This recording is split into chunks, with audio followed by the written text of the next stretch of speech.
Hello, and welcome to the Wild Wild West podcast.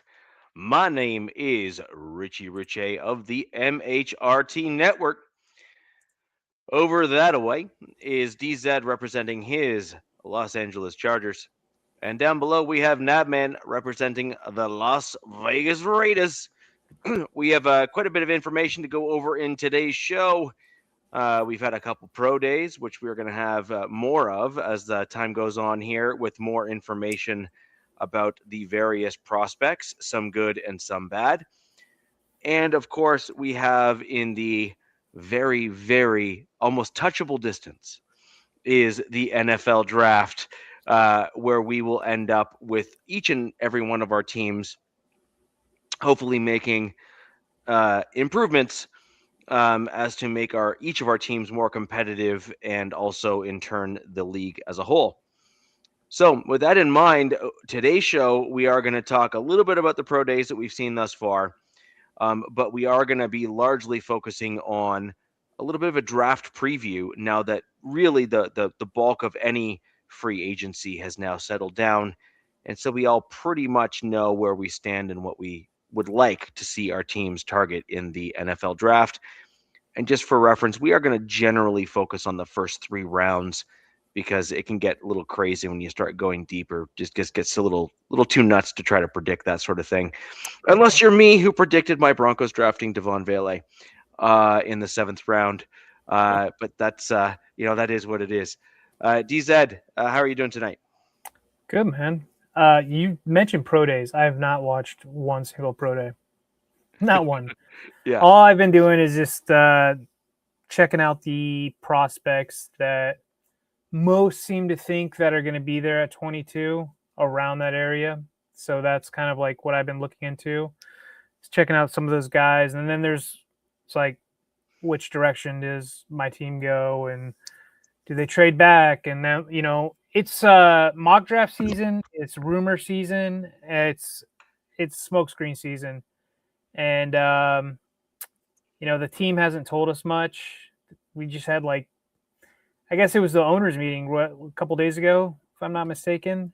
And I listened to Jim talk to some reporters, and it was just a bunch of nothing. There was some positives. Like he said, Rashawn Slater, he saw was running, whatever that means. But so that's a good sign, because he's coming off of a patella tendon tear. So we'll need him, but I don't think he's ready for week 1 season wise, but who knows? But yeah, man. Other than that, it is draft season. It is. Nav, how are you doing tonight? Good, man. Just moving and shaking, preparing for a move to the great state of Indiana where I was born. So a lot of moving parts and that type of stuff. So that's pretty much where I've been at. But I did take time to watch Pro Day today, and I guess we'll talk about that at some point here as we go. So, the nation's a little bit torn on that first pick on what we should do about it. But after today, I think a lot of people are going to change their mind just a little bit. So, because to me, it's a little bit harder to just throw a ball to your teammates with cameras on you than it is with a defense in front of them, because at least then you can count on the defense to do something you've studied for. I feel like a pro day, everything in your mind, you have to be perfect on every throw. And it's just not a valuable thing. Now, his teammates, though, did do some workouts that made a lot of people's eyes wide open. So we'll talk about that as we go. I'll turn that back over to you, Richie. Doing well. So, may as well jump right into the pro day. I don't think it's a huge shock to most folks that odds are Raiders are going QB with your pick number 1. Now, I am curious, and I'd like to hear your feedback on that after the pro day, because that was really where the rubber meets the road in terms of the last preview that you're going to have of your potential future Raider quarterback, and deciding whether or not the trigger ought be pulled or not with him at pick 1 as a organization.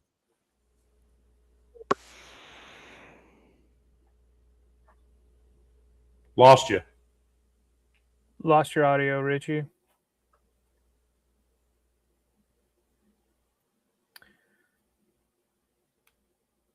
Showing muted right now. Yeah. That was weird. It was like a... Yeah. You were in the middle of a sentence. I just didn't catch the last part. Here you go.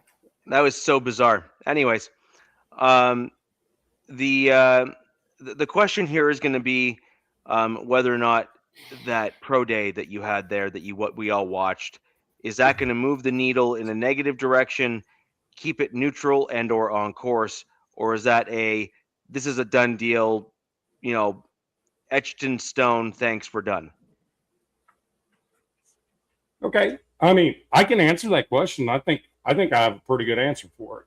I don't think it changed anything, to be honest with you. Fernando Mendoza made it very clear that pro day was not about him. He said, there's plenty of film on me. I want to go out there and I want to show the hands of my running backs, my tight ends, and my wide receivers. Now, you got to understand, Omar Cooper and Surratt didn't have to go out there either because they've already worked out. My thing I was looking for was, will these guys show up for him? Sure enough, they did. Hell, his center was on the sideline. Pat Coogan was on the sideline. And they, of course, in pro days, they have somebody doing the snaps. And, of course, I'm sure Mendoza's heard it, that he plays too much under shotgun. But in the offense they had, that's what it worked for. But he had a lot of great snaps under center that were quick reads, quick throws. And I'll tell you what, you guys, these two running backs, him being freaking Kalen Black, got to be careful. These guys are pretty dang good. And I'll tell you, the dude that showed me something was EJ Williams. So probably about 5 throws from the last throw. Now, let me explain to you. This dude threw 6 passes in 20 minutes without really too much of a break. So by the time he threw the last ball to Omar Cooper, it was just a Hail Mary throw. Just catch it. You know what I mean? It wasn't going to be on time. He was probably out of steam. How did Omar Cooper look? I mean, hands. I mean, he can react to everything. He's kind of like a dark horse also. The reason I ask is he's a dark horse at 22 as being a potential pick. So there's no way he goes to the second round, in my opinion. I don't see that. Surratt is another one, and people got to be watching, because this dude, to be honest with you, should be an early second, but probably will be in the third. Be interesting to see what teams use Cooper for, because he's not really huge. He's not super fast. 6'1", 2. I mean, 10, they got him listed at 6 foot, but yeah. So it'd be interesting to see like what a team looks at him. Like, you see a prototypical X, or he is, but he's a Jerry Rice. I don't like comping people to Jerry Rice, but it's a Jerry Rice style of thing. His catches he gets is based on his precise route running. He makes you think he's going to do something, and he doesn't do that. And then he's connected to his quarterback so closely that his quarterback knows where he's going to be based on what just happened. So his quarterback just throws it to a spot, knowing he should be there. So if you look at Mendoza, any throws that he missed last year was a complete communication thing. It was one that just went into invisible space, is because one of the two of them thought the other was going to do something different. You know what I mean? And both of them are like extremely intelligent. But I will tell you this, EJ Williams, need to look that guy up. He's extremely fast. And one of the last throws Mendoza made, probably about the fifth to last throw, he chucked it, and I thought he was going to take it out of Mellencamp Stadium. I said, that's out the camp. He's just throwing it to show how far he can throw it. It's like a 60-yard throw. I think they usually have them do that. Was he? I thought he was throwing it. I didn't think he was throwing it to anybody. Did he drop back? Like, did they have him do the whole okay? Because they usually it was under center. No, it was under center. He just came off and just launched that thing, and it wasn't a big loopy pass. It was a laser. Well, I asked that because they usually have teams will usually ask the quarterback to flat-footed throw the ball. Well, that's pretty much what it was. He went back to his back foot and he just unleashed one. Okay. No, I thought. Okay, I'm just saying it looked like if he was standing parallel, they'll just have him throw it, and that's how they judge their. I don't think it was like that. I think this was more scripted towards the receivers. I think it was more of a debuting the receivers, giving them more flowers than anything else, and that's what I loved about it. Is Raider Nation looking at Surratt? I see somebody is that okay. Yeah. Yeah, you can get him in the third or second or third or something. 67 is if he rolls that far. But I'll tell you what, after EJ Williams, what I saw from him today, when he launched that football, I thought he threw that football just to show everybody how far he could throw it. And all of a sudden, this big, fast receiver came out underneath it named EJ Williams and caught it in stride in his back pocket at the 1 yard line. I was like, wow, that is a freaking crazy throw and catch. If that was scripted to throw that, what a great throw. What a great catch. That dude had to go get it. I'm sure Mendoza said, I'm going to launch this thing and you just need to go get it. That's a beautiful thing, man, when you have that kind of relationship with your team. And then when it was all said and done, they literally said 56 throws, and he's done. On the 56th, he just launched one to Omar Cooper, and it was just this big lollipop. Cooper caught it, of course, but he two balls were dropped, both by running backs, and one he missed because Surratt, I think if it was in a ball game, he would have actually went out to get it. But because it wasn't a ball game, he didn't have that adrenaline to it. Because I think he would have dove and caught that football at the end zone. But 56 throws, 3 of them touched the ground.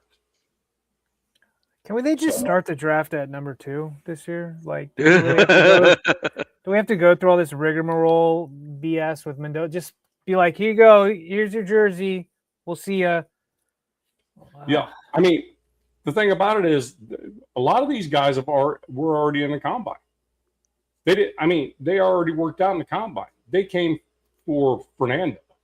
So that tells me a lot about the character of him as a teammate. They wanted to be there for him, and Mendoza straight up said, I'm doing a pro day because I want my guys showcased. Hemby made amazing catch. Kalon Black made amazing catch. But I'm going to tell you what, my sleeper is EJ Williams. Write that one down, EJ Williams. He's right now projected at an overall rank of 424. Yes. Positional rank at the wide receiver position, he's ranked number 59 out of all draftees. Right. And his projected draft position is an undrafted free agent. Right. So he could be one of those interesting dudes where the Raiders could value him higher as a result of his connection to Mendoza.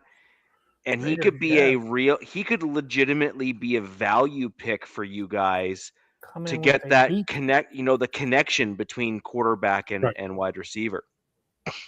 And let me address this with Jeff real quick.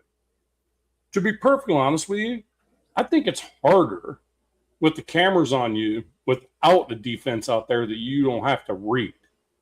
Because a lot of times you can count on defense to make a mistake, and then you know where to place the ball. I think it's harder at the combine than it is at their pro day. I think they're in their own backyard, though, at the pro day. Right, but the thing about it is you're just pitch and catch at your pro day, but the thing about it is you make better throws under pressure, under game situations than you do if you're a great quarterback. You make better throws. Everybody can be negative all they want, and they can say what they want. I'm just saying what I saw was Mendoza was out there showcasing his teammates. He had no intention showcasing himself. He didn't have anything to prove. He's locked in. I did lie about pro days. There was that one guy, and somebody maybe in the chat, correct me, that cornerback who tore his ACL, didn't play last year, and then he ran like a 4.3. Oh, Pons? 4.31. Yeah. No, I think he's like Clemson. Oh, well, today Pons, that shorter corner for IU, ran a 4.31, but he ran in an unofficial 4.25. The guy I'm talking about, I think he's like gonna be projected in the first round. But I'm like, but everybody's like going like, they've come a long way with ACL repairs. Like, you're running that fast 9 months later. That's insane. I'm trying to remember his name. Well, they have, because what they've done is the surgeries are much less intrusive now. And so what they've been able to do, by the way, that's thanks to the American medical system, because there's incentive to make them less intrusive and better. Let's just, leave it there, because there's money involved. Exactly. And so when you have an incentive to improve something, it's going to naturally improve at a much faster pace, because these sports teams, as an example, like NFL and hockey and baseball and all these other leagues, they're all paying these top tier doctors to develop these procedures to get these guys back on the pitch, because like one star player missing from the field, I mean, they don't care if they're paying $1 million to get the guy having surgery, because the guy next time he's on the field is going to make him too. I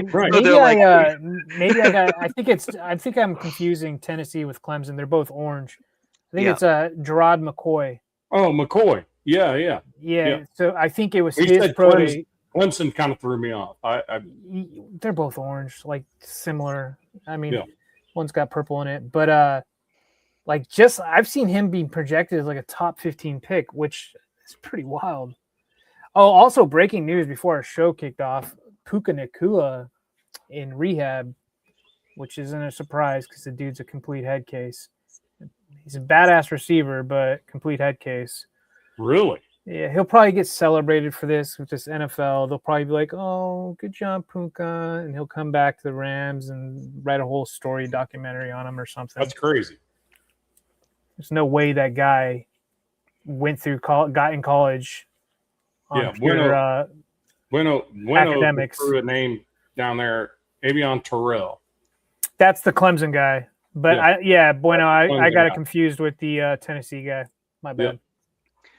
But yeah, it's I think that what you're seeing now is the upper tier echelon athletes, as well as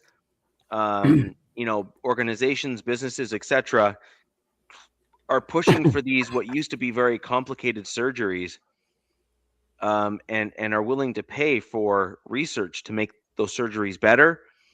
So there's now financial incentive that's backing these surgeries up to not only make them last longer but also complete the rehab faster. so that these guys, if they do hurt themselves, are able to just right away like bounce back in such short time frames. I mean, don't you remember when Adrian Peterson ripped his ACL like all over the place? Career injury. He in the Career. when he was with the Vikings or who? Yeah, when he was with the Vikings. When he tore his ACL, that injury to any other person other than him at that time was Career. done. Your career was over. Dude was back in like 9 months or 10 months and then almost broke the NFL record. The thing Well, about Ace, he's like he was a specimen, man. Like he Yes. was a special human. It was ACL, MCL, PCL. It was the whole thing. Yeah, he's special though. Like yeah, but yet still, I mean, regardless, it's crazy. I mean, and then now you come to now and you look at a couple other examples. Shohei Ohtani, the Tommy John surgery. This dude throws harder now than he's ever thrown in his life, with more control.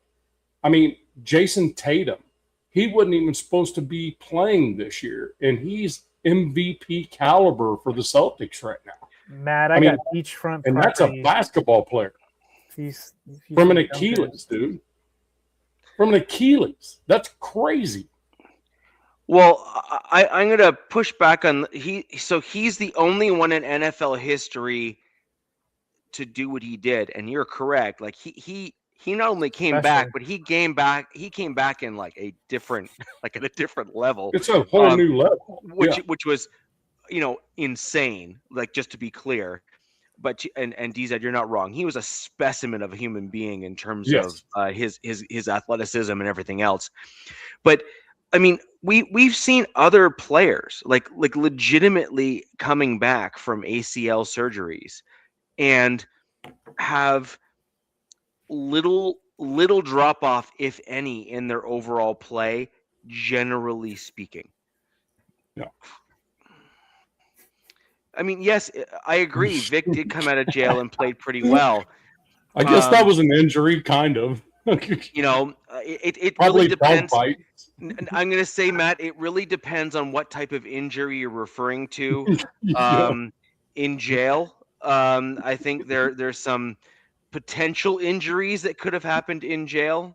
Posterior injuries. Yeah, you never know. But I think it really just depends on what we're hinting at here. But it is what it is.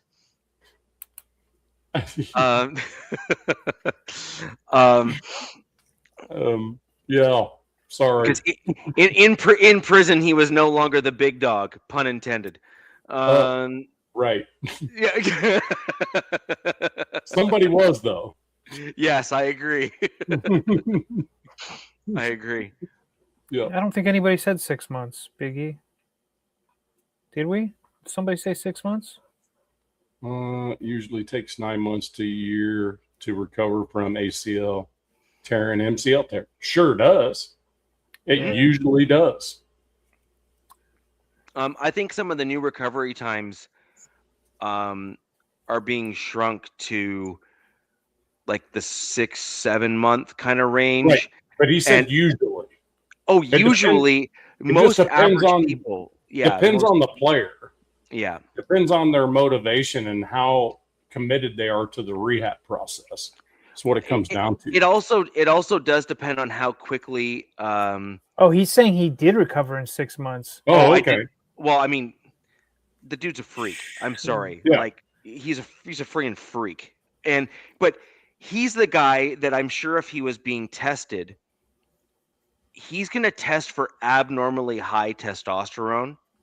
They're going to naturally. And I think that you're going to end up with a guy like that who's going to be able to heal quicker than the average person is going to be able to. And there's just some guys that are just born like that, and that's just, it is what it is. And so those guys are going to be able to recover faster. They're going to be able to work out more. Their body's going to be able to absorb more abuse and then bounce back faster. And that's why, I mean, I can't remember who I heard it from. It was a couple of the pros that said that when they went and watched Adrian Peterson play in high school, it was like watching a professional athlete in high school playing in the high school level. He goes, it wasn't actually fair watching him play when he was like he was the same age, but he just didn't. He looked like he was he looked like he was like 10 years older than his peers. It was ridiculous. It's like, did you ever see Andy Reid at the pass, kick, punt competitions when he was a kid? Mm-mm. Oh, you should look at that. Andy Reid at the those competitions. The what is it? Pass, kick, punt competition. Yeah, I think they were big back then, right? No, he was because Jim Harbaugh talked about those. Now he was his size now. In that competition, he's like 13. It's unreal, bro. I was like, is that a thing that still happens? The pass, punt, kick competitions? Pass, punt, kick. Is that what they? Is it pass, punt, kick? I don't know, because I've heard Jim Harbaugh talk about going to those as a kid or a younger guy, and they must have been a thing back in the day where people would go football. I'm not sure. I think now it's. I don't think they're a thing now. I agree with this. I don't believe Mahomes is going to be able to recover in a shorter time frame. I think that he's going to take probably the full 7 months to probably get onto the field, and I think that I think he's going to need at least another 1 to 2 to get himself to a position where the mental is going to be able to allow him to play properly. It is having an injury that's like that. The physical, you often get back to some semblance of normalcy a little closer. But the mental is what really throws you off, because you know that you heard it the last time you were there. You know, you got like it. There's a whole thing that you got to overcome mentally in order to get over an injury. So I was going to say, it's like I've never had a muscle tear. I've had broken bones, and then so my wife, she's had her ligaments are painful. Yeah, she's had her knee tore up, so she's still to this day like, don't touch that knee, like leave that knee alone. It's just mentally still there, screwed her up. And ligament damage is painful. My shoulder is still not right. You know what I mean? That labrum tear, freaking, it still bothers me. Like, even though it was successfully done. So. I was no professional athlete, but it's also, there was a lot of mental stuff going on, because, I broke my ankle, the tibia and fibia, when I was like in 8th grade or whatever. And then I played freshman football, and I was always paranoid, like, okay, they're like, if you break the skin, you're screwed. So, you had to keep it wrapped. So I actually got the hardware taken out, but you're never like 100 with that. Like, even though they say it can come back stronger, you're never 100. If not just here. Yeah. Right. So some of those guys who had multiple surgeries, like, and are still rocking and rolling in the NFL, hats off. And then on top of that, I was listening to a thing with LaDainian Tomlinson, the Chargers running back. He didn't have one surgery in his career. No. And I was like, that I didn't even know that. I was like pretty surprised by that. Do we know how many other guys that have played to his level that have been surgery free? Because I got a feeling that's got to be like rare air. Jerome Bettis, I don't think had any big surgeries, but he was a big dude. He was a great big dude, though. He was more of a fullback. He was fun watching.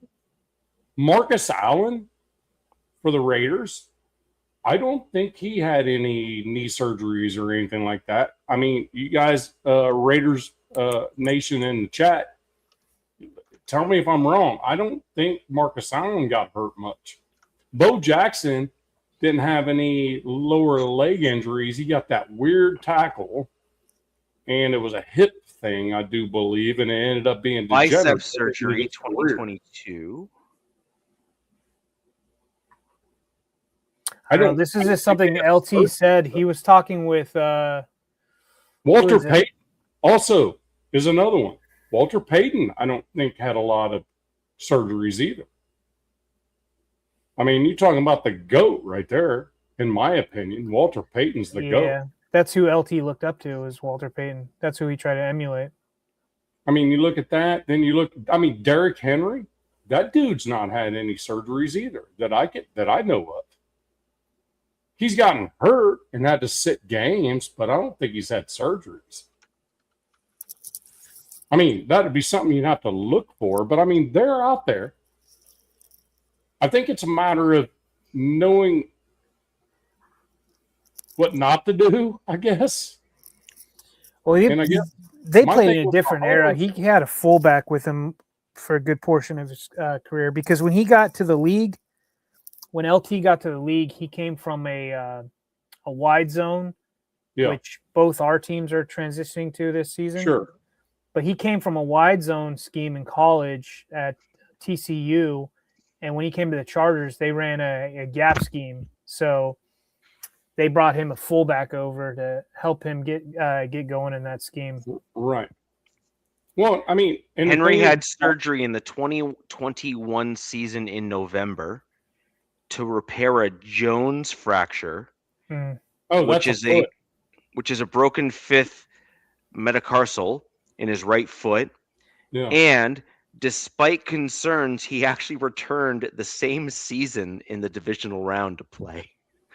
Was he a Titan then? What year was that? 2021. He was a Titan. Okay, no, he was a Raven, right? 2021? No, he's probably a Titan still. He was Oh, a Titan still a still. Titan. He was a Titan still. Okay. I mean, the thing about it is with Mahomes, I think it's kind of a little bit weird for a quarterback. So I think it's his left knee, is it not? So it's not necessarily his plant foot. I think it's his right knee. Somebody tell me if it's left or right, because that's Didn't going to it- make a huge I- difference. as he was far as running. quarterback. He was running to I their saw the sideline. sleeve on his left knee on ESPN today. Sorry, who? Mahomes. I saw the sleeve on his left knee. He was on ESPN today. Yeah, they were just showing him throwing You know the benefit for Left him. knee. It is his left left. knee. So Wasn't the he problem, running to that? well, that's the thing. Mahomes is a little bit different of a dude. So if it's his left knee, he's going to be planting on his right, and he's going to be landing with his left, right?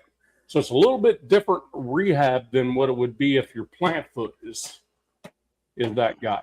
But the thing is, with Mahomes, he's so mobile, so it's going to change a lot. He may be able to play, but he ain't gonna was be- very mobile. He kind of slowed down these last few seasons. He like put on Right. weight and stuff and Right. tried to stay in the pocket more. But yeah, Well, when he he first also- came by, he was super mobile. He also got attacked every game. If the Chiefs don't do something about their offensive line, he's going to get attacked again. Yeah. And whoever starts for him, Gardner Minshew still there? Is he No. their starter? No, No, they just got Fields, I What? think. Fields, Was Justin it Fields. Justin Fields? So I think that's who's going to, like, if Mahomes isn't ready to rock, I think that's who kind of floats their team for a little bit. I see that 3 to 4 weeks. If I That's have to Kind predict. of, yeah. To be honest with you, that's not a bad idea because Fields is going to make defenses have to deal with him in the same way. Yeah, and they've got really good coaching So, in Kansas City. They can make things work. Yeah. yeah. So, yeah. Ardell said he's old balls now, Henry. Old balls. Yep. That. Where did that come from? Billy Madison? No. I have not looked at one Adam- running back. Adam Sandler, the Adam Sandler movie where he has the kid. Old Oh, balls. Big Daddy. Big Daddy. That's Yeah. it. Yeah. So, general thoughts on the pro day was that you thought that the wide receivers, Mendoza did well by his fellow teammates, ultimately, is really what you took away from it. And that, if I'm hearing you right, you basically think that he didn't help or hurt his draft stock. And at that point there, your prediction is he's going number 1 overall to the Raiders, and that's that. There's no question. right? Yeah. And anybody in Raider Nation can think negatively of it or positively of it, but I promise you that's happened. That is happening. Look at the Vegas odds of it not happening. Go ahead and put $10 on it. I'll bet you win 1,000 if it doesn't happen. Just saying. I haven't even looked at it, but that's be my guess. Marcus Banks, Ardell. I just want to say, Ardell, fellow veteran, thanks for what you do, brother. Good to see you. So, looking ahead, Nav, I think it's fair to say that for all intents and purposes, we can effectively start your draft in round 2 and feel pretty comfortable with that particular, automatic pick, as it were, in round 1. What pick do they have in round 2? 36. Okay. So we're really close to the top of the 36, then 67. So maybe let's throw over to DZ and talk a little bit about your team, where you're picking, and the 1 or 2 spots maybe that you think that the first round pick would be potentially not only within your regime's MO, because I think that's important. Like, your team has shown that they have a brand, I think is probably the right way to put it. Like, that they have a thing that they like to do. Jim does, but we'll see. They're switching up because they've got a whole new offensive philosophy or ideology that they're heading into for this 26 season, and it's shown with some of the guys they've brought in. They're bringing in some guys that Mike's familiar with, and I think they're going to bring in some more guys. We talked about before the show in the second or third phase of free agency, some of those vets that will be supplemental pieces every team usually goes and grabs, and there's some guys out there. But they're picking at 22, and if like the white whale for me at 22, if he's there, which is seeming like it's a big if he's there, is Ione Vega, the guard from Penn State. That's my white whale. If he's there, you run that pick in. You stick and pick at 22. But if he's not there, then you start having a look, in my opinion, with only 5 picks this draft season, they're going to have to start looking for potential trade back partners. And one of the rumors is the Raiders could potentially be a trade back partner. The Raiders have 10 picks and would like to probably jump back into the first round and grab one of these higher end prospects. Who could it be? I don't know, but there's a lot of defensive guys, a lot of that's your second tier, right in that 22 range is your second tier of those high end edge prospects. There's some D tackles in there. Like one of my favorite guys is Caden McDonald, the defensive tackle. Stop it. He's been projected to the Chargers. So I kind of wrote a list of all the like the pundits, right? The media dudes. I get you. I get what you're saying, Richie. And so there's like 3 positions that they've had, like a lot of guys mock to the Chargers, especially at 22. Nobody's talking about a trade back except for this fan base and maybe a few others, which, like I said, if Ione Vega, or however you want to say his name, if he's not there, maybe Sadiq. That's another guy. If he's still there, I would probably stick and pick. But you got edge guys, TJ Parker, Cassius Howell, Kendrick Folk. There's also Mesidor I like as well. And then guard-wise, do I see them as first-round picks? But then there's Emmanuel Pregnon, Ione Vega, like I said, and then Caden Proctor, who he's a tackle, but he can play both positions, supposedly. The guy at Alabama, he looks like to be a beast. And then Caden McDonald, D tackle, who looks like could be a special prospect in the NFL. This guy looks like, especially if you got him paired with, some good D tackles with him or some good edges, looks like this kid could be the real deal.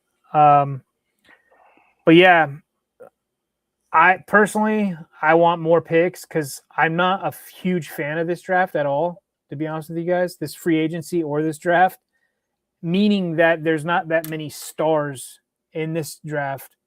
And the Raiders, they're getting that star, that quarterback, right? And there's like literally only one. I mean, Ty Simpson, whatever. I've seen him get mocked to. I think it was the Steelers or whoever. I was like, I don't even care. It's like a nothing burger or whatever. 16 at the Jets. Something, even that. Yeah, who knows if the Jets even do that? That's my call. 16 at the Jets. Yeah, I wouldn't be surprised. But this draft is so it's like I'm not a fan, but I'm also a fan because this draft has everything what my team I personally feel like needs.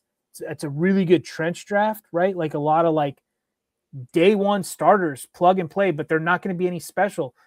I see with almost every one of these prospects that I'm looking at, huge asterisks next to their names. Like it's going to be like, so you look at a player and then there's an asterisk next to his name, in my opinion, because why? Some of these guys are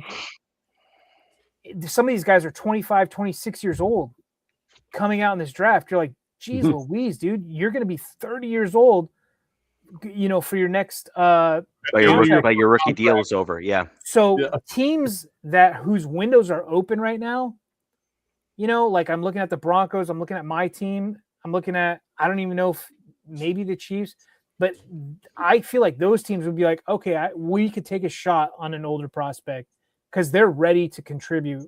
We feel like day one, they're not going to be a project. But like say like the Raiders, I don't think they're going after guys like that. I don't think they want guys. They're going to be like, nah, we'll pass. We're building something here. We want to build with these players. I don't think they want an older edge guy. But see, I'm actually reversed to where you are as that as a concept. So if I'm Nav's Raiders right now, and I'm getting my young quarterback of the future, which is happening in round 1. Sure.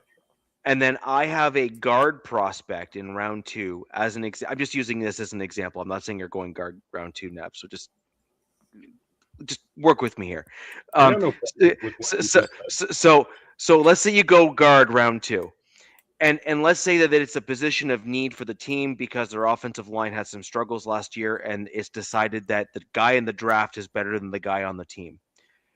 I would argue that the Raiders with a quarterback on a rookie deal and an older guard prospect who is plug and play right now, that they don't have to worry about those jitters on the field, and they think that they can just chuck him out there and that he can maybe calm the nerves of a younger Mendoza who is poised, smart, and intelligent, but might overthink things. I was mostly just talking about on the defensive side. I didn't even really the offensive side of the ball. I was like, even on the defensive side, though, I could totally see the Raiders saying, we got a young quarterback, an offense. Big money positions, man. That's what I was more going at. Yeah, but even then, if they have a lot of cap space this year, but they've spent a reasonable portion of it, I could absolutely see them going for an older, stable, steady prospect to just stabilize a room. Yeah. And then take a flyer in the later part of the draft where it's like maybe the guy's hurt, but he had a huge potential. So they take a flyer in the late rounds and see what happens. I could totally see the Raiders kind of doing like an extremes draft here where they go stability and great kind of in the early stages and then high risk flyers in the latter part of the draft because they don't have expectations this year to make it to the Super Bowl. But if they hit on even one or two of these flyer prospects, like, man, that'll be touted as like one of their best drafts in a long time. That's my issue. You kind of said something. I agree and disagree at the same time, but I don't really want to argue about it. Yeah, that's kind of where I'm at with it. Biggie he said this year's full of athletes, boomer or bust. Oh, you're probably showing it. Go ahead, show it, Richie.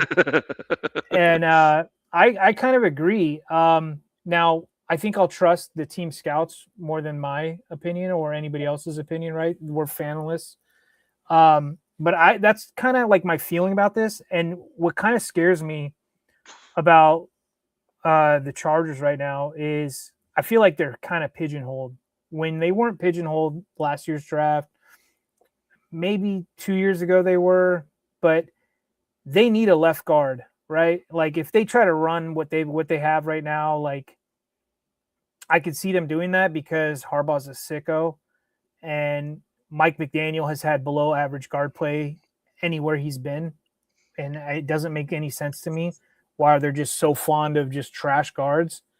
But you need a guard, you need a third edge, because there's no guarantees. You need a lot of these guys. So for the Chargers with 5 picks, you've got to hit this draft. You've got to be really good. You better get at least 2 bona fide starters, in my opinion, and then some good depth pieces, so we'll see. But like other teams, like you can afford to swing and miss. Like I feel like the Raiders can afford to swing and miss with 10 picks. You know what I mean? What does he say? For example, they got this. Yeah, if you look at the draft analysts, they have Price as the running back. They have him as a 3rd best running back in this year's draft. Okay. But when you look at his stats, Biggie's not wrong. He's got a drop rate or a fumble rate of 3%. Oh, so that means every 33 carries, the dude fumbles the ball. I have not looked at one running back because to me that doesn't sound good at all. It's not. It's not actually. Like objectively, that's bad. Mike Washington should be one that people should watch for. Yeah. Are your guys' teams needing running backs? Like I could see the Raiders probably getting another guy. Richie, you say you are. Not in the draft. Whatever Richie wants, his team's going to do the opposite just to piss him off and have him go some more. Go Richie, go. So here's the problem. Look at what happened with the Broncos when we got deep into the playoffs. Yeah. Well, they're just going to say it's quarterback. They're just going to. Sure. Look, you can attempt to gaslight whatever, like me, all you want, and you can sit there. You can sit there and be like, "It's just the quarterback." It's like, okay, sure, my man. Like, But at the end of the day, the Broncos, if they had more aggressive trench play, as in like a stronger offensive line that could move guys backwards and force the play, we would have been in a better position against the Patriots when we played them. If we had a stronger defensive lineman that could throw dudes out the way in the interior of the defensive line, and by the way, the only guy that was really doing that pretty aggressively in the Patriots game, in truth, was JFM, and he's gone. And so, like, we need to just overall assess things honestly as a Denver Broncos fan base and simply look at it and saying, we have a first place schedule that we're coming into this season. This is not going to be the same caliber of teams that we faced throughout the entirety of last season. We have a litany of playoff teams that we are going up against as this year goes on. And the Broncos need to step up their game when it comes to the trench play if you want to compete with those teams and not get blown up. Looking on paper, what you just said, like even us just looking at the opponents, I'm like, next season or this season, it's a brutal schedule. Like we don't know with exact weeks yet, but opponent-wise, it looks pretty brutal for all of us. Yes, and so when I look at that and I'm assessing honestly, even Sean Payton made a very clear comment. J.K. Dobbins was our running game. He was the dude that stirred that drink for our team. Yeah. He was it. He was the guy that made the running game and the running back room work. Well, absolutely. I will agree. J.K. Dobbins, when he was on the field for us, was a top 3, top 5 running back, and it is inarguable based on his statistics. Number one running back. Well, I meant right when he played, he was like top tier. Totally agree. Problem is, dude can't stay healthy, and his body betrays him, and that's fine. But the thing is, the Broncos need to go into this season saying, we have like an elite running back that we just brought back, and we got him for like 3 to 5 million cheaper than the other guys that were top notch in the running back position in the free agency, which is fine. But we need another guy that's at a similar skill set and caliber in terms of size and speed combination that can learn from JK, that is younger and that can stay healthy. I know his And name. right. Right. His name's Roman Hemby.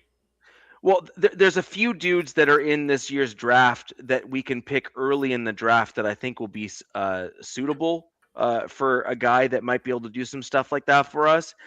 I have a couple names that I'll reserve for once Diz's done his kind of listing of a few of his players and stuff. But who's in it for running backs? Like, I know most of Broncos country is putting their hands up to say we need running backs because Jaleel McLaughlin's shown that he can do some good stuff, but he's not it. He's not the guy. He's the shifty dude. He's the shifty dude, but he's nothing more than just a running back. He can't pass pro or anything like that because he's just not big enough to do so. And RJ Harvey, if we're going to be honest, constantly tried to break to the outside and did not do what he needed to do by going up the middle and running between the tackles. Yeah. I'm not convinced that he has it in him to course correct and then get himself running between the tackles properly. Well, and we also saw RJ Harvey lose a step this season. He did not have the same gusto and speed at the beginning of the season as he had the speed at the beginning of the season, didn't have the vision.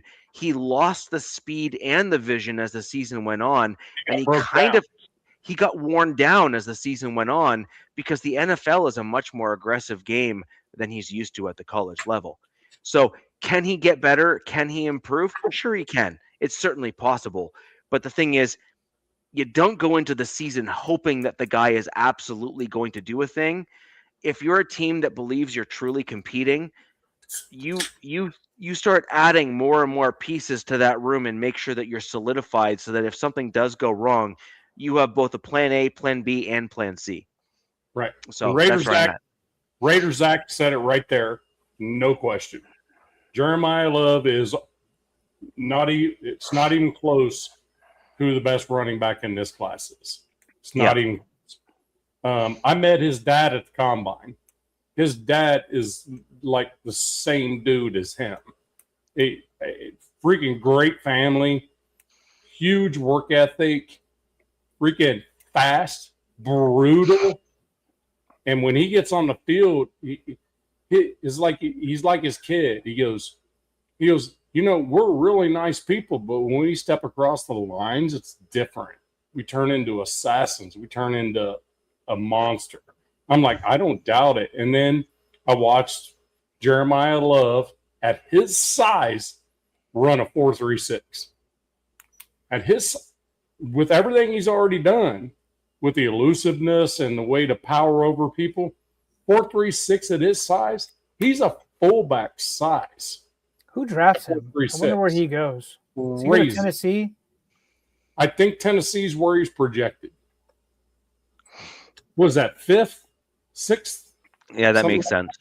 That's their MO. They like that bell cow, do everything running back, and then build on the room that way. So DZ, question for you. Yeah, man. You mentioned a couple guys. By the way, I want you to just push McDonald out of your mind as we move forward with the show. Yeah, please do that because we're taking him at 36. Richie, I know what you're saying. I know what you're going at because I have a sick scenario in my head though. I have a feeling that Caleb Banks could fall into the second, and holy hell, like if I don't know if Denver would take a shot at him because he's a massive human, but I wouldn't doubt it. He's my number 2 at that position for my team. So there's like with him, there's giant asterisks, right? There's huge like pros and cons. But if it's like now, I know if the Chargers drafted him, I think they can make it work because one of the strengths is our D-line coach, Mike Elson. And so this Caden McDonald, how it's like been like since the season ended, it's like every week there's like a name associated with the team. So Caden McDonald's like that newer one. Yeah. So I've been looking into him a little bit more. It was like some more of these guys doing some mock stuff. I like him, but to be honest with you, he's not a need really right now because look, and I could be totally wrong because the Chargers, they met with him. That's why, right? Here we go. Also, I got to tell you guys this. There's an app or there's a site if you want to see who your team is met with. Here, stick to the model.com. Somebody in one of my chats, I think, I'm pretty sure stick to the model.com. Yeah. Okay. Somebody in my chat, and it was really cool. It was kind of eye opening because I saw that Hey, if any of my mods are in here, if you can stick that on my channel for anybody that's on my side of the house, please do so. So what it does is it shows about putting links, but yeah, that's great. It shows like who your team has had meetings with and who's dealt with like prospect wise. And when I learned about this, the Chargers only met like 5 people, and when other teams have met like 20, because you get like your top 30 visits and stuff and combine and pro days and all that. Now they've met with a lot more guys recently, but yeah, dude, I could see Caden. I don't think Caden falls out of the first round, but I think he will. Actually, I think he will. Yeah. I just don't think enough teams have that need. And I honestly think there's somebody rated above him. Who? Caleb? Yes. Caleb Banks? Yes. Yeah, Caleb Banks' issue is that he's just such a large human. He plays at such a high level, right? And if you get him against a good guard and center, they're just going to... And he's been hurt like his entire college career. So, and then another thing why I'm not having him as the Chargers, is the Chargers signed, which it still doesn't mean anything. They signed Dalvin Tomlinson. He's that big nose tackle that was with the Cardinals. He's been around the league. He's still old. So it's like, oh, do they double down? They could still draft him. But to be honest with you, I think this is edge guard, but they're telling you what they're doing at guard. Like my Chargers are. They're Cole Strange is going to be our right guard, guys. If you want to just go look him up. It's not sexy at all, but he is projected to be the right guard. So does that mean they're going to spend high-end capital on another guard at pick 22? Probably not. I see this as a defensive pick and be an edge. Drop top. Don't worry. Not ever doing that again. I promise. I promise never doing it again. It was a bad thing. Did you look at that site at all, Richie? That was the dude that hacked me. There was a link in the chat, and a dude hacked me and got onto the stage without me knowing, and it was bad. Oh, I had to delete the entire show. Oh, wow. Yeah, it was bad. It was bad. I don't know. And there's another thing with my team is they still have the third most cap, and they're not doing anything with it. So there's a lot of people are like, do they have a plan or did they screw themselves? And nobody seems to know. And if you listen to Jim Harbaugh talk, it's like watching paint dry, in my opinion, right now. I'm kind of over it. It was fun for the first 2 years. Now I'm a little over it. But yeah, I don't know. If they get TJ Parker, Hal, Kendrick Falk, any of those guys, I'll be stoked. They need somebody when Mac leaves to kind of, take the reins. Right. Well, I mean, to me, it's kind of like, there's a lot of free agents out there. I mean, there's Trayvon Diggs, there's freaking Von Miller. There's unrestricted free agents everywhere. But the thing about it is, Von Miller is only going to accept one team. Right. But you go back to the Broncos? Yeah. Right. But the point being is that teams will lose if they trade these folks or get rid of these folks out of free agency before June 1st. There's a lot of them out there that teams will take, even if it's minor cap hits, they're going to take them. I mean, they could be free agents, but it's a matter of what kind of free agent they are. So I think the three of us talked about it.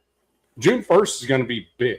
Yeah, especially for my team. My GM seems to be a dumpster diving GM, so he loves these cheap cast-offs.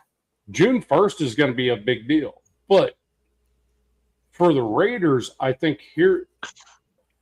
there's a couple players that if done now, you don't have to target another in the draft at all, except in the later rounds. Because we have 4 fourth-rounders, I do believe. So, I mean, if we think we need another running back, we can do that. Great place to pick one. That's a great place to get one, man. We can do that before. Don't get me wrong. Oh, yeah. But Najee Harris. Yeah, I think he's making his round throughout the West Coast teams. Medicals and stuff are being done. And he's actually, from what I understand today, he's still in the building. Yeah, he wants to stay. I'm sorry. Go ahead, man. Sorry for. No, I'm just saying that dude would be perfect. Takes a need off the table of having an additional running back. Don't have to worry about that in the draft. Dude, okay? I wanted him to work out so much. Like the guy had no injuries for 4 years with Pittsburgh, and you know their division's tough as hell, right? Tough as nails. Yeah. Especially when he was playing. Comes to LA in the offseason, goes and sees family in Northern California, blows off, half his freaking face or loses an eye. Now, I don't know. I think his he's back to somewhat normal now. Yeah. And then he starts to get going once he starts playing because I don't think they played him right away, right? Like, and then boom, he has his Achilles fucking blew his Achilles. Yeah. Yeah. There was one in my chamber. He has his Achilles pop. So I'm like, but then I've seen the videos of him and like he's like doing the whole treadmill thing, and I'm like, man, what a great guy. So if the Raiders do get him, whoever takes a shot on him, why not, man? Hell, he's been in the building for a few days. So my guess he might have got lost because he couldn't see. You know what I mean? So I mean, the thing about it is it's you walked into the door on the way out. You kind of take a need away in the draft with the Raiders if you get him, because you don't need that RB. I mean, you want like 4 of these guys, right? You want you're gonna need some for camp preseason. But then you can move to the right a little bit for more running backs. You know what I mean? You don't have to like scrimp for it, is what I'm trying to tell you. You don't have to go big on a running back. It's kind of like this is Raiders news, but Kalen Black's going to be available in the 3rd, I think, unless his pro day today makes a difference, because that dude got a laser beam thrown at him, and I was like, damn, I'm surprised he caught that football. Najee's he already has the eye patch. That's funny. Yeah, I think Raiders X, right? He's visiting because he's making his rounds. He's the first report for the Raiders was wrong. It's going to be a later date. Yeah, he interviewed with them in person, and then he's coming back tomorrow. Did the Raider fans see your guys' franchise valuation? Yeah. 12, 13 million or billion? Billion. 11.1 billion. Crazy. So that's like second to, or it says the Rams were second, the Giants. So the Raiders are at 4th, but then they jumped up 2. Either way, that's incredible. Dallas has got to be number 1, right? Yeah, I think Dallas is, but that's incredible. I think that's just showing the people are buying into Vegas, like the Vegas as a whole kind of thing. Yeah, I just wish the fans. The thing about it is, being in Vegas, we get more other fans than we get our own. And I think the NFL loves that, to be honest with you. The thing about it is, it's hard to have a home game. You can't call it a home game when less than half the fans are wearing the other jerseys. Try playing in LA. Unless you're the Raiders, there's no home field in LA. Everybody's from somewhere else. No, unless you're at a Dodgers game. If you're the Rams, it's a home game. No, it's not. Yeah. But not the Chargers. No, it's not. Go look up the numbers. Chargers have had more fans at their home games than the Rams had, and the Rams get taken over by almost everybody. So the Chargers did too, but if there's Chargers fans get attacked. No, I don't say it's more. It's who shows up to the games. More Charger fans go to the games than Rams fans. Okay. But then they've backed this up by numbers. Now, look, there's things where and I know that's hard for you guys to believe. Whatever. If you go ahead and dig into the numbers if you guys want. I'm not talking out of my ass here. Because us Charger fans get attacked, right? Because everybody, I admit it. You get taken over in LA. You get taken over in San Diego when you were there too. It's because everybody is from somewhere else, and they all go to those games. They're all like, how many people live in LA? Like 30 freaking million people or whatever it is. Nobody wants to go to Northern California. Nobody wants to go to that dump in Oakland. No offense, or go to freaking Santa Clara. No one wants to pay. Hey, no, you're missing the point. DZ, the big thing is when Oakland, if you can only seat 50,000 fans, you're not gonna be able to do it there. Nobody wanted to go to Oakland, man, except the Raiders fans. But I'll be perfectly honest with you, it's a lot of fun going to the Coliseum for a football game. Yeah, when you can black that thing out and you play on a baseball field. Even if you're an opposing fan, it's not what people think. You know what I mean? Yeah, you get booed and give you some hard times, but people don't get beat up for just being another fan of another team. They get actually catered to. But when you can only put 50,000 people in a building in today's NFL, it doesn't work. You need 100,000 people stadium, and that's why it happened. It's only college these days, it seems like, right? Yeah. I mean, hell, Neyland Stadium here in Tennessee, 110,000 you can put in there. Yeah. Tennessee Volunteers football team. I think like NFL wise, I think that's probably the Cowboys probably have. I don't know. We'd have to look it up. Like on average, the amount of fans, every game. Because I remember the Qualcomm back in the day. I think Qualcomm was like a 72,000 seater, and they had to just like they did at Oklahoma, up in Oakland, they had to tarp off the tops or whatever for blackout rules and get more people in and whatever. Yep. For the video. Otherwise it was reflecting for the video. Yeah. So yeah. Yes. Yeah. 70K for an NFL stadium, because then they could I think something like that. Yeah. I mean, what it comes down to is this. I mean, to be honest with you, all three of our teams, we have glaring needs. But this draft doesn't really fit all of us, in the position we're in to draft them. I disagree. I think my team has glaring needs. I don't think Richie's team has glaring needs. No. I agree that my team has glaring needs.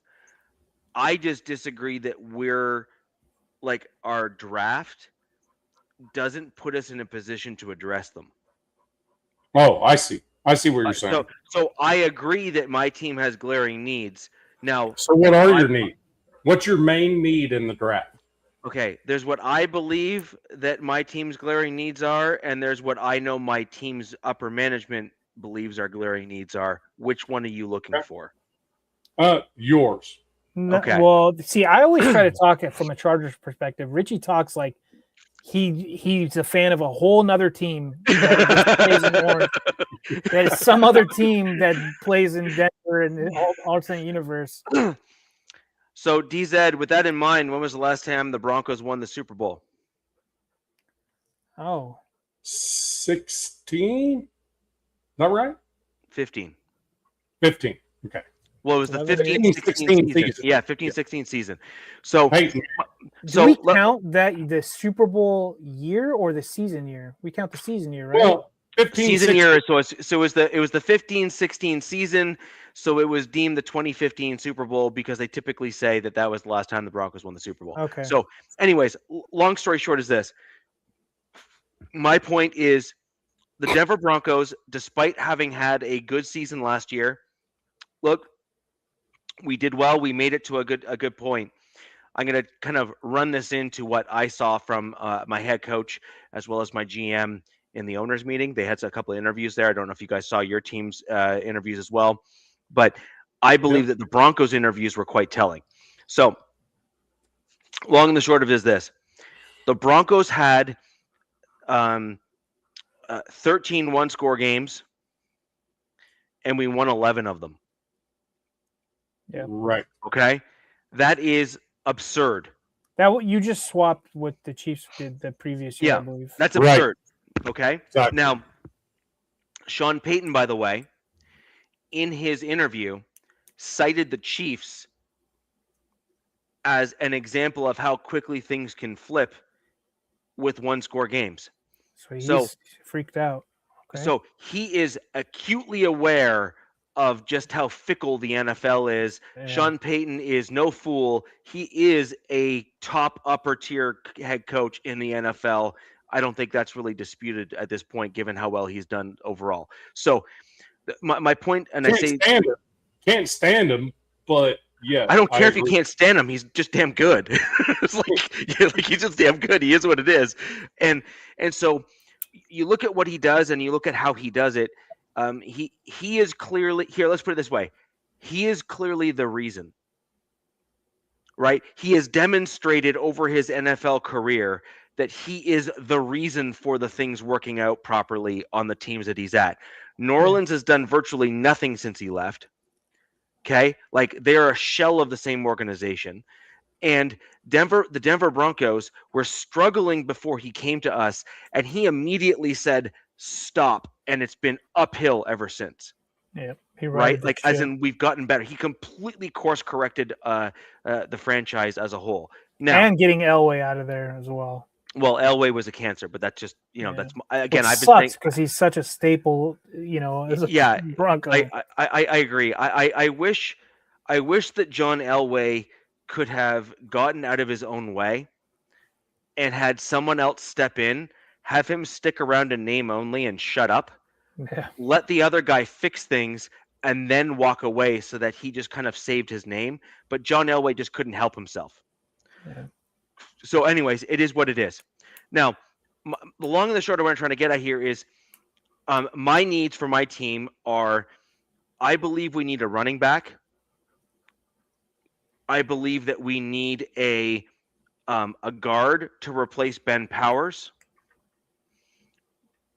I believe we need an interior rushing D lineman, Caden McDonald, as an example. That's the type of those are the positions that we need. We also need an additional depth guy, which I would be totally okay with my team taking a flyer on a raw guy who can potentially rush the passer from the interior that might need some coaching, because I believe that my team has enough depth on the defensive line and on the just generally speaking, that we can develop someone like that to have them work into a role. And I think that the Broncos are uniquely positioned in that regard with the overall strength of the defense to support someone like that. Yeah. So that's another piece there. Dude, Richie, you said something like if you have strengths, right? Like on your defense, you could afford to take like a flyer on somebody. And when there was a prospect that boom went off in my head.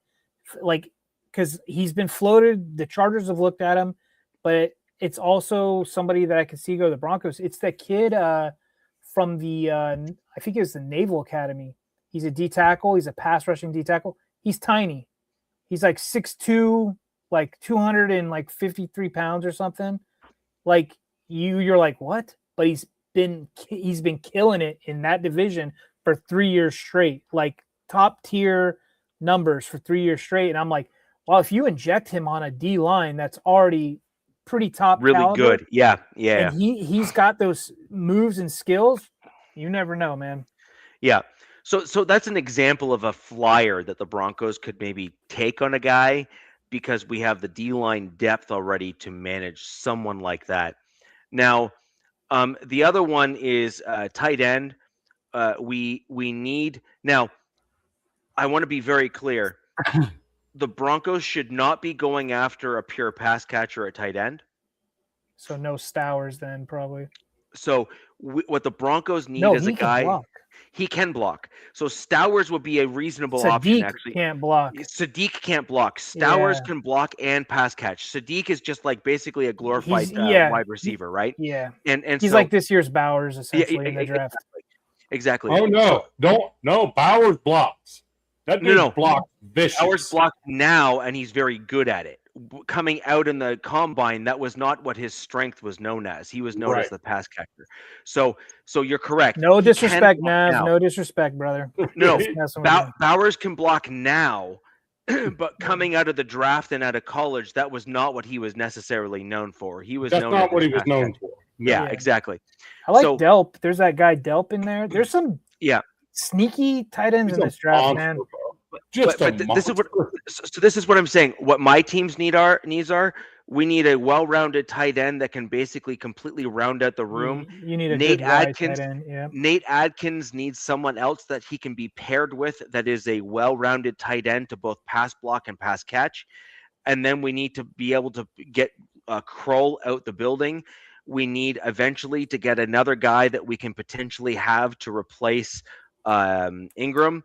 And actually, Caleb Lohner is a guy that most people forget that the Broncos drafted from the basketball in college in the 7th round of the NFL draft. He's a massive human being who has speed and athleticism. This is going to be his 2nd year in the NFL with that developmental. The Broncos are very good at developing players. That's something that I never thought I would ever say in my lifetime, to be honest. O-line, big time. And so the Broncos have shown the ability to develop players and look at a pipeline to kind of churn guys through and then up through the roster. The Broncos were horrible at that, by the way, for almost like 6 or 7 years. I'm not doing that. You can do that. Yeah, I got young kids, so it's baked into the cake. And so the Broncos had a horrible time developing players. Quarterback. Every position. It didn't matter. No, you guys are still sound on a lot of spots. But your guys' whole thing after Peyton left was just the quarterback carousel debacle. It was like you guys had a touch of the Brownism. The Browns came in. We had a QB carousel. That's true. But then we also had a hard time developing O linemen. We had a hard time developing inside linebackers. We always had decent corners and safeties, generally speaking, but not great. Did the O-line coach come with Peyton? The O-line coach changed, yes, with Peyton. So he brought him in? Yes. So that's kind of changed you guys' O-line philosophy? Okay. And then the other thing that we had was we had a strength and conditioning coach that had a reputation of being really good, but completely crapped the bed when he came to Denver before Sean Payton. Sean Payton fired the strength and conditioning coach and brought in another guy, and we've now been one of the healthiest teams in the NFL for like 3 seasons straight. Dude, you and for some reason, the Broncos and the Chiefs in our division, and it just sucks they're in our division with the Chargers and Raiders.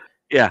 I look at you guys' practice, because fantasy and teams, and it's like every week there's like, oh, there's 4 guys on there. Boo-hoo. Meanwhile, we've got a CVS receipt of like players that are dealing with everything and anything under the sun. Right. The one thing that I would say that the Broncos have done extraordinarily well at is cornerback development. Yeah. Like corners. We have been real good at developing corners. And I mean, like, maybe the best in the league. I would say the Broncos back end of the defense was probably the best in the NFL. Yeah, I like you guys are I think the Broncos are 1 year farther in development than the Chargers are with like the regime change. We're 1 year further ahead. That's right. Yeah. I really like our secondary, Klinkstell. I like what he's been doing he's been done more with less. But yeah, you guys really good. I think the most valuable is your offensive line. That's like, if you can bring UDFAs and bring essentially Palcho. Yeah, Palcho, right? You need depth. You need depth at that O line. There's no question. Yeah, huge. And you have to be able to develop depth. Like, yeah, they have to, like. Well, here's an example: Frank Crum, Palcho, and we have another dude on the offensive line that's also in that depth churn. But see, our depth, and this is where it gets really crazy, is all the other teams in the NFL struggle to find depth at the tackle positions. Yeah. We found a ton of guys that have leveled up every year, and every one of them was a tackle. So Palcho is a natural right tackle. He's a guard now, right? He's a guard now, but his natural position is right tackle. Most of the division rivals don't understand that when he stepped in, when McGlinchey went out in the second year, when Palcho's second year, he stepped in for McGlinchey, and our run game went up. It actually got better when Palcho was at right tackle. Most people forget that when he was there. Palcho's knock on him, what he was a slight drop off when it came to pass pro, but Palcho's worked on that year over year and has gotten better. And that's now 2 years in. He now got himself a well-deserved raise and a contract re-up this offseason. He's worth every penny of whatever contract that is, because I actually think that what we're going to end up doing with him, in my opinion, is we're going to shift him over to right tackle for Mike McGlinchey, who's inevitably probably going to get hurt. Palcho will step in at right tackle, and we're going to see him as our right tackle of the future. Frank Crum is also another guy. You know him because he kind of looks like the Viking with the bleach blonde hair, who's just like an enormous human being. He steps in at the right spot as well, on the right tackle spot, in addition to Palcho. And between the two of them, I think that we're going to find our right tackle moving forward, which would potentially allow us to not draft a right tackle and bring in one of those two UDFAs. I know this is like a bad word on the show because Broncos always seem to find guys like this. That will be a starting right tackle at the NFL level for our team for a reasonable future. And the Broncos seem to find the right guys at the tackle spots in these swing tackle positions. That basically is a slight embarrassment of riches that the Broncos have. We have at least two, and then a third guy in the pipeline. And I think they've been successful. The guys you've let go have been successful at elsewhere. Every other place. Yeah. So that is an O-line coach that's been excellent. It is a developmental pipeline that the Broncos have got themselves in this churn, which is what you want as a team. You want that depth churn so that when a guy leaves, you're not sitting there saying, now what? But you asked me what the team needs are. Right tackle, guard, interior defensive lineman, tight end, and running back are like the top five. And then inside linebacker is another need, but it's number 6 on my list. Most other Broncos country is like, it's like their number 1. Like inside linebacker is their number 1. It's literally number 6 on my list. That's like so low key. I said this like probably an hour before our show started. I was like, low key, I really like the linebackers and cornerbacks in this draft. I know I said I don't like this draft as a whole, but whatever, bear with me. But like me, I'm looking at my team and I'm like, we only have 5 picks. It's like almost a luxury to go ahead and grab some of these guys. I mean, I think cornerback, you always want to grab a cornerback every maybe not for your Broncos since you guys are really good at that. But I think, dude, looking at your team from an outsider looking in, like I think you guys kind of screwed yourself maybe a little bit, locking up all those tight ends like they did. Doesn't mean that you're still not going to be able to draft one. If you see a guy, it's really easy financially, right? They can figure things out. But I think they're like, wow, we really like these D linemen in this draft. And it's just like, we got that. If they don't do anything, it's like, boom, grab one, insert, here you go, play, start. Yeah, exactly. Yeah. And like Caden McDonald, that's a name. Like if he does drop there, or Caleb Banks. I mean, there's way more guys. There's this the guy that Orange nickname. What is his name? Something Orange. He's a massive human. That is another dude I could see.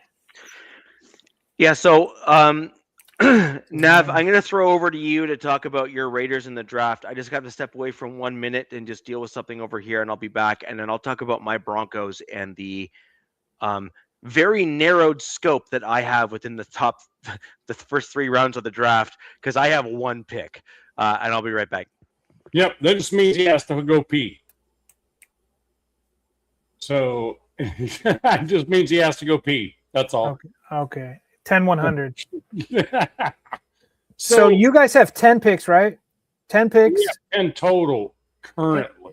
And you're multiple in the 4th and 6th round? 4th, we have 3 fourths and a comp 4th as well. So that's going to depend on whatever trades that comp pick that we got. I didn't do the research to find out where the comp was from. But here's the thing. We have glaring needs, but a lot of the Raider Nation seems to think that we need to get all crazy about that offensive line. To be honest with you, with Linderbaum in there, now JPJ is free to roam. He could be a left guard or a right guard now. You know, and he's going to be healthy. And then, to be honest with you, DJ Glaze at right tackle, probably not going to be our starter. I would say Grant will take that job from him. Grant played way better than Glaze ever played. And I mean, Glaze was just drafted just a few years ago out of Maryland, right? Yeah, 3 years ago. Yep. So, I mean, you move Glaze to left guard and Grant to right tackle, and you have Colin Miller at left tackle. The offensive line is good. So you don't think they want to go younger, just like have some guys? I just don't think in the position we're in, we're not looking to go to a Super Bowl this year. Right. So the thing about it is, why would you grab a offensive lineman in the 2nd round? One of the quarterbacks, let's just say, for instance, that Mendoza is pick number 1. And I'm telling you what, if you take the Vegas odds and say he's not going to be the number 1 pick, and he's not, you're probably going to win some money, more than likely. But if you look at it in a perspective of that, the best so the number 1 thing that is the quarterback's best friend is a good offensive line that can protect it. Yeah. The second thing is a running game. And the third thing is a good defense that can stop. I was going to throw in, I mean, yes, I was going to throw in like a safety blanket. And I think Bowers is probably going to be his safety blanket. Well, I mean, it's not just Bowers. What Richie really needs is Mike Mayer. That's what he needs. Yep. Dude, we've had Charger podcasts floating him around thinking that he could be a potential like cut or a trade from the Raiders. No, I don't see that happen because he's not going to be expensive. He doesn't hurt the cap. McDaniel's offense requires, it's not even a night, it requires someone like Mayer. Right. Well, they have Kohler. They brought in Kohler, and that's where, when he was talking about a tight end in the draft, I think it was Big E that talked about it. And I'm telling you, Raritan from Notre Dame is Mike Mayer. He's kind of the same dude. And you can get him in the 5th. We just got to remember, Navman wears Fighting Irish underwear at all times. No. That's Kenna. Both I'm of just you guys, telling you. You guys are the fight. I'm wearing a Fighting no, Friar no. shirt. It's almost similar, but Yeah, but trust me, it's two different styles of stuff between me and Kenna. Now, love the dude, don't get me wrong, but my thing with us is, to be honest with you, I think the defense needs to be the primary objective. yeah, I can see that. I So- agree. I don't really care if there's a backup quarterback other than AOC. I don't care. We're not trying to go to a Super Bowl. We're trying to build a football team, and we're trying not to kill our rookie quarterback. Okay? So, to be honest with you, I think our biggest need after Mendoza will be a defensive tackle. A big defensive tackle that will serve as what you call a nose tackle, because it'll be a 3-4 defense. You got to have that guy. Great big body dude that can push and go upfield. That's what you got to have, right? And that's McDonald. If he is there at 36, I think we're taking. The next thing that is in need is a nickel corner that is straight up nickel corner. We re-signed Stokes, which can be our cornerback one, wide corner one, because he was one of the best in the NFL last year. Nobody beat him because they wouldn't even go his direction. And we got him back.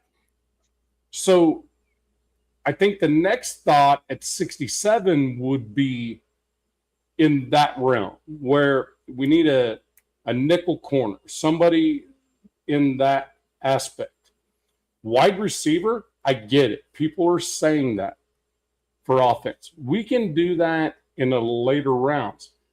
We got in free agency a dude, Naylor, which has been behind Addison and been behind Justin Jefferson and the Vikings. Dude, I just heard some like analysts like crap on that, or I saw some post where they crapped on the Naylor, and I'm like, what?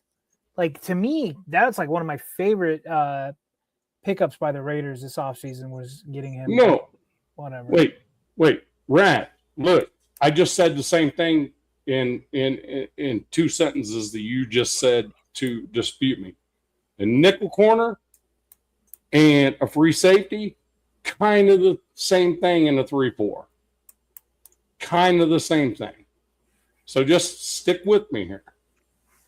But those are our needs, really, in the draft. Let's remember, we're not trying to win a Super Bowl next year. We don't need to sell the farm on things. Is Blaine? Yeah, is Blaine just? Thanks, Blaine. It's just that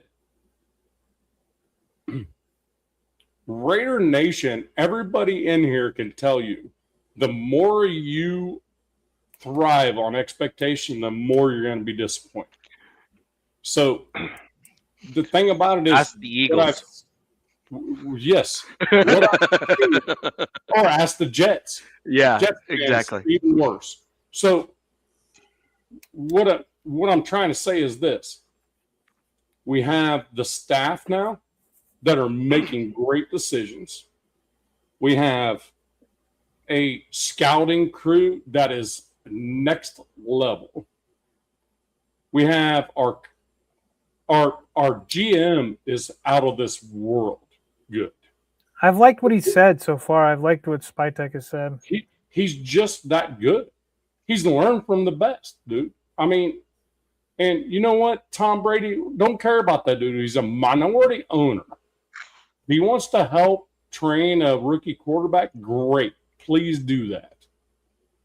But be a minority owner, like really minority, like 0.5% of the business. It's not even a lot. Just be careful on expectation. Just need to fill some needs, see what happens. Boom. It's a G fam. Look, bro, don't make me Instagram like bomb you on this. God Family Raiders for Life's one of my good buddies. He likes to just like pop on there and just pop off on me. But he's good people. Hey, I just want to shout out some folks real quick. And it's not just Raider fans either. Big E Bronco, can't remember your first name, my bad. Big Raz is actually Ron Raspberry. Yep, called you out. Blaine Craig, always around when I'm around. Love it. Let's see. Drop Top Blazer, yep, he was around for the drama. And then, of course, G-Fam is always around for me, man. Facts. It's facts. So, but the thing about it is, for us, it's going to be best player available after we get that quarterback. Now, are next year's quarterbacks better? A lot of people are saying that. We don't know. We don't know. We have the first pick in the draft this year. Who's the best quarterback this year?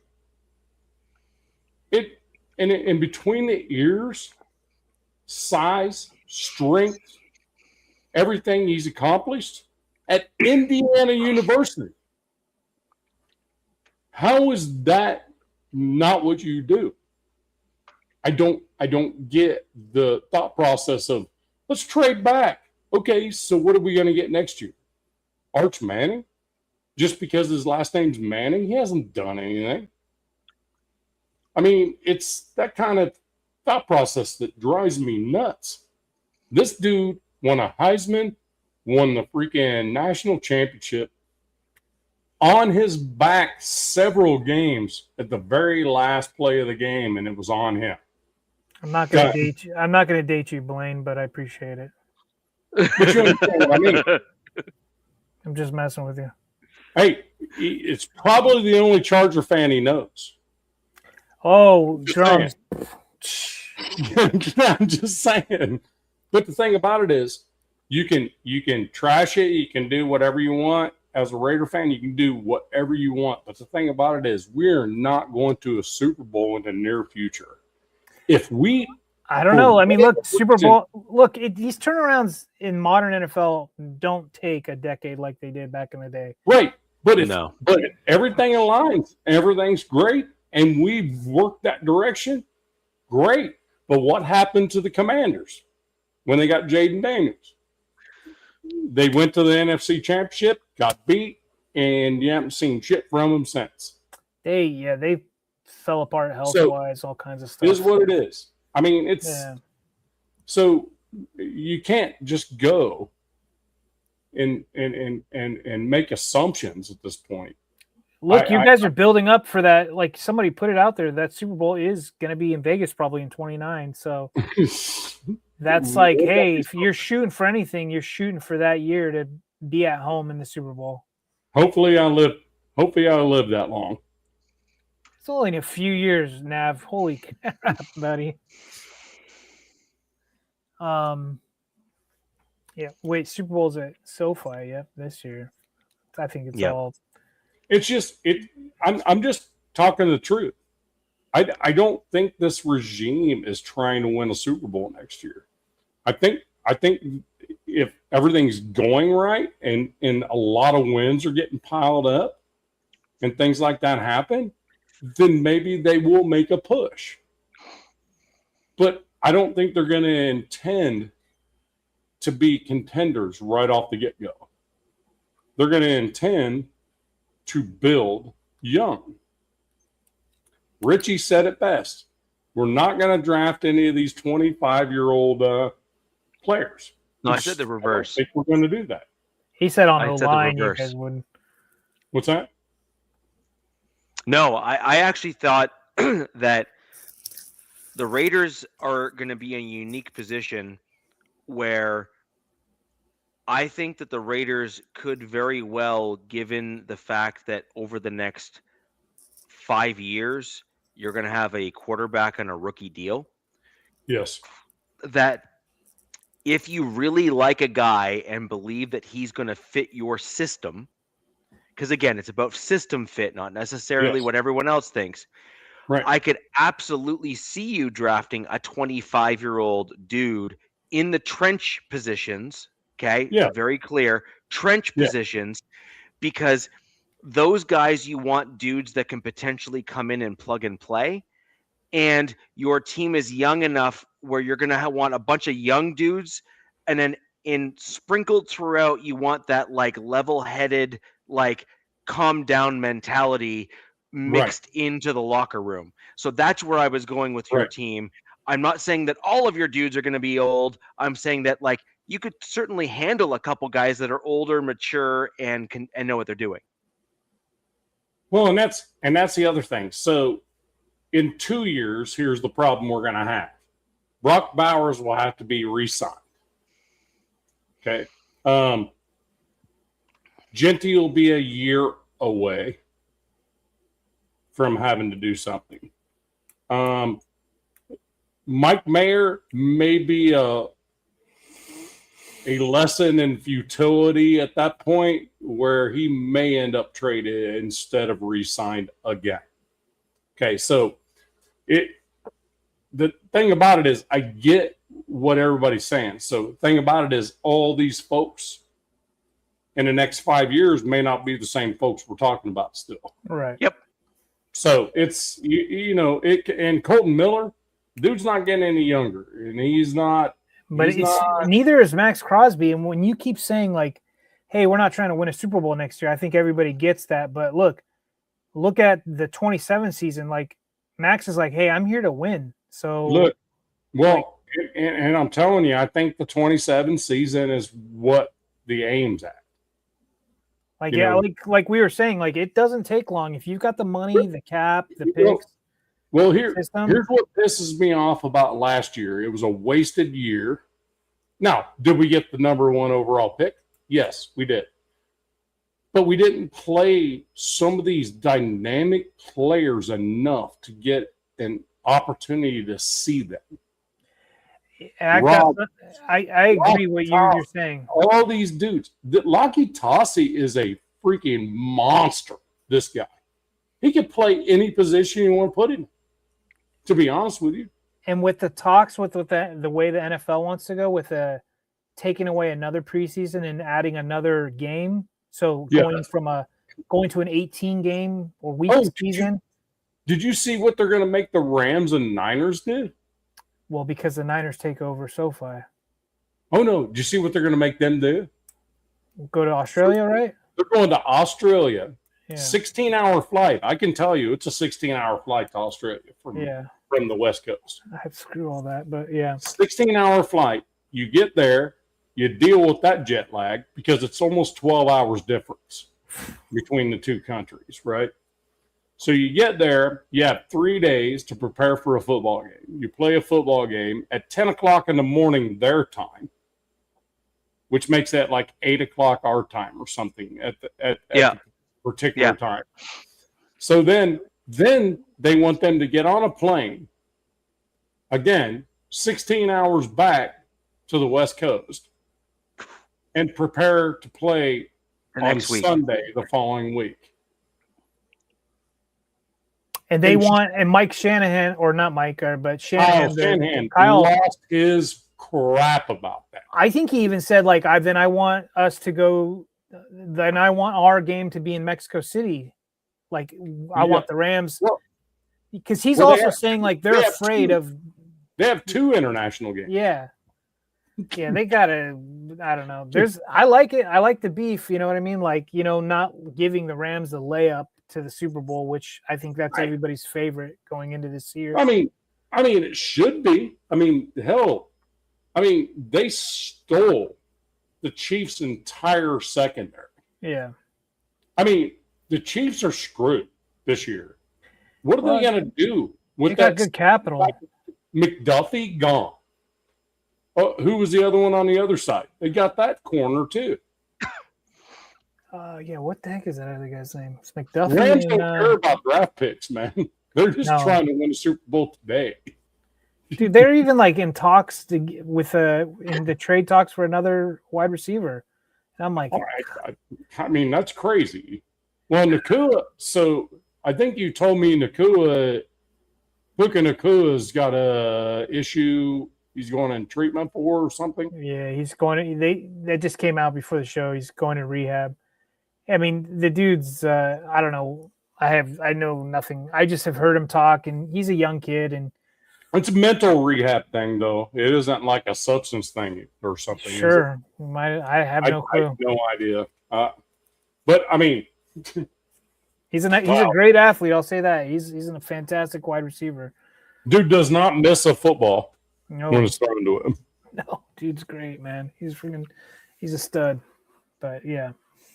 But I mean, the thing about it is the entire NFL is in a really crazy whirlwind with all the international stuff because it changes the dynamic of your next game. Yeah, I'm not a fan of it. They're like even saying that I think they're changing the definition of short weeks as well. Like if you have a game on is it Thursday or Friday? They're not. If you have a Thursday game, you will not play again till the following Sunday. Or they're saying that it's not a short week or something. I don't know. It's but they didn't say that if you play on Sunday, you won't play on Thursday. So that was my rebuttal on that. I'm like, wait, so if you play on Thursday, they said you will miss the following Sunday and won't play till the next Sunday, but that doesn't mean that you don't play on the following Thursday after that. What I was kind of getting at is, you were talking about like the Raiders. You were like, it was a wasted year. There's a lot of prospects we didn't get to see. And, the time you see these guys mostly is preseason, right? And we all remember, we're old enough to remember it used to be 4 weeks long. They cut it down to 3, which I think 3 is fine, right? Like, makes sense. The old way they used to do it was, the 4th game would be absolutely all backups, right? Like the 3rd game was the starters would play almost like a half or something. Well, now it's like it's going to get to the point where there's 2 games, and then like, do they even do preseason? It's getting to that way. The NFL just wants the season to be like they have to do preseason. I mean, at the end of the day, at some point, one of 2 things has to happen, right? Either the NFL is going to go kind of full 2-tier, where they're going to actually support a secondary league, like in its entirety, and have it become a junior league, etc. Or they're going to have to stick to at minimum 2 preseason games. And the other thing, what's going to matter really pretty aggressively is, those scrimmage games that each teams like to do now in terms of the preseason stuff. I was going to say that. That needs to go away. No, those are going to becoming like, that's going to become so valuable. The valuable piece. The most valuable thing. Yeah. And we didn't have any last year. They got canceled. I think it needs to go away. All of that needs to go away. Okay. Why do you do that? Is my thing. Unless you do that to have an internal without prying eyes outside, getting your guys ready to go for the upcoming season, and you're able to basically get a preseason game without having to play a preseason game, and eliminate media presence at those games for your team. So there's like a handful of benefits actually in running those games. And I kind of agree with DZ. I actually think that those are going to be the mystery games that we will know about, but not really know about. And you're going to get the buzz surrounding who are you playing in that like secret practice. And that's going to be like so I'm pretty sure the Chargers last year, their scrimmage games got canceled somehow. We were dealing with injuries. That was like when Slater went down. Yes. And then we were supposed to have one against like the Saints or the Rams or somebody. And I was like super bummed. Well, it makes sense with the Rams. You're in the same stadium. Right. But we would do it every year before this regime came in. We always had like with the Saints. We'd always do it with the Saints, and then the Cowboys, because the Cowboys also play up the road up in Central Cal or whatever it is. Yeah. I like them because it's more controlled. Look, I guess as a fan, you could be like, I don't know if I like it so much, but I like it from a coaching standpoint because you can be like, hey, we're going to just play 50 yards. That's all this game's going to be. And it's going to be scenarios. It's going to be, and then that's how they run it. And they're going to be like, say the Rams are going to be like, hey, we're going to try to run just this defense. And this team's going to run, we're going to run this offense and let's see what happens. Don't get me wrong. I don't disagree with you guys, but I think there's more value if you take a couple more weeks where it's OTAs and make it mandatory, and you actually have 2 weeks of mandatory practice. That's the but the players got rid of that. The players, the NFLPA has gotten soft, and they have taken away everything that benefited them in the long run, in my opinion.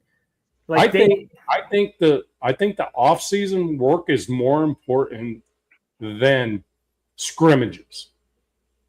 To be honest with you, you get both valuable. You get a better look at it that way. You get a better look at both sides of your offense and defense in preseason work. I just remember, I remember preseason, we would be so hungry for preseason, right? Yes, it's finally here. But then by game 2 or 3 years, all right, this needs to be done. We're over this. You're like, finally, game 4, the starters are actually playing. You know what I mean? That's pretty much what the preseason was. The starters actually played No. Game 3, it was 3 was the starters for the first half. I'm just saying back before that. Game 4, the starters got to come in and maybe had one drive, and they were gone. They put their street clothes on. To me, it makes it preseason makes it worthless.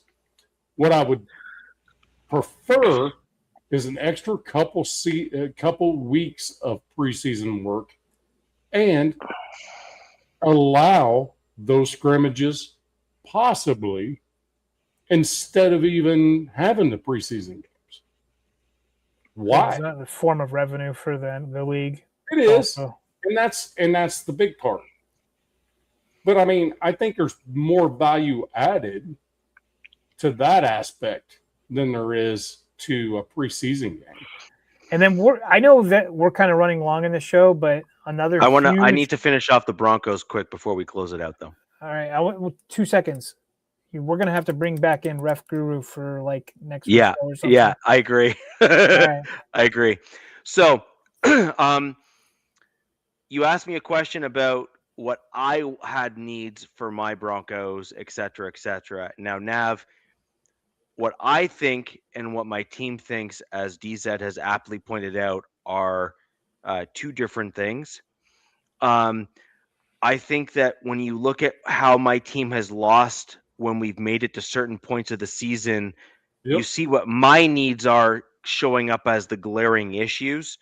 So I kind of feel some vindication in that regard, but that's neither here nor there. Now, Sean Payton and the other ownership for the Broncos had a lot to say and a lot not to say. And by not saying things, they also had a lot to say, if that makes sense. So when you look at what came out of the owners meeting and the interviews that the Broncos had, the big takeaway was, we know we're not going to win one-score games in the frequency that we did last season. So we need to not be down by one score in as many games this season. That was the big kind of 30,000 foot view that I took away from the Broncos and our meeting and our discussions. Now, and a lot of people believe that. I mean, It's like you can only do that so often. Yeah. I mean, there's some luck involved when you win that many one-score games. So you need to take the win and then improve upon that so that you don't put yourself in that position again the following year. The Chiefs didn't do anything about that, and they found themselves in quite the hole this particular year. Now, fast forward to what I believe my Broncos are going to do. We brought in Waddle. Yep. Waddle is a dynamic wide receiver. He's got speed. He's got a very dynamic route tree. But more importantly, he is very precise in how he runs his routes and in the way in which he runs his routes, which is going to allow for a wide receiver that, frankly, the Broncos don't have on their team. And that is a wide receiver with a combination of speed and who is a tactician in how he runs routes. Okay, that's a very important piece on the for the Denver Broncos wide receiver room. Now, the Broncos severely struggled in the running game this year once we lost J.K. Dobbins. So, if I am going to sort out and read between the lines, I believe my Broncos are going to be looking for one of two types of players in the first round in this year's NFL draft. Where are you guys at? 22? Sorry. In the second round, rather, is our first round pick, air quote, because we traded away our first round pick for Waddle. So, got it. So I believe that my Denver Broncos are going to target one of two position groups depending on who's there in the NFL draft this year. I believe that in our second round pick, we're going to pick either on the offensive side of the ball, we're either going to pick a running back or a dark horse wide receiver. Now, I think that the only position that will supersede both of those positional groups in the second round for my team is going to be if like a Caden McDonald slips to where we're at in the second round, and then the Broncos are going to run up that draft pick so quick to the front that we're going to draft someone like that because he's going to be a difference maker in the interior defensive line. Right. And I think that someone like that will basically be our second round pick. Now, assuming that someone like him is not there in the second round when we pick, just assuming, I believe that the Broncos are going to look at Katron Allen out of Penn. Yeah. Mike Washington, if he's there, and Nicholas Singleton, if they're there, in the second round of this year's NFL draft at the running back position between those three players. I just did a mock draft with the Broncos, like a really fast one. Mm-hmm. And Mike Washington went to the Chargers at 55. Makes zero sense to me. Zero sense. So the reason why I have those three guys there is because they all ran good 40s. They all had good 3-cone drills. They all pass pro. They're all at around 6 foot, 6'1", 5'11" in that range, and they can all run the football and catch. Sean Payton's offense requires that you can kind of both pass pro and catch the ball if you actually want to do well in this offense. Yes. And Davis Webb, to be clear, is not going to be making wholesale changes to Sean Payton's offense. It's just not going to happen. Davis Webb is going to add a couple plays that are of his own making into Sean Payton's offense. Davis Webb is really just going to simply call the order of plays in this offense, and that is going to be the difference between Sean Payton and Davis Webb.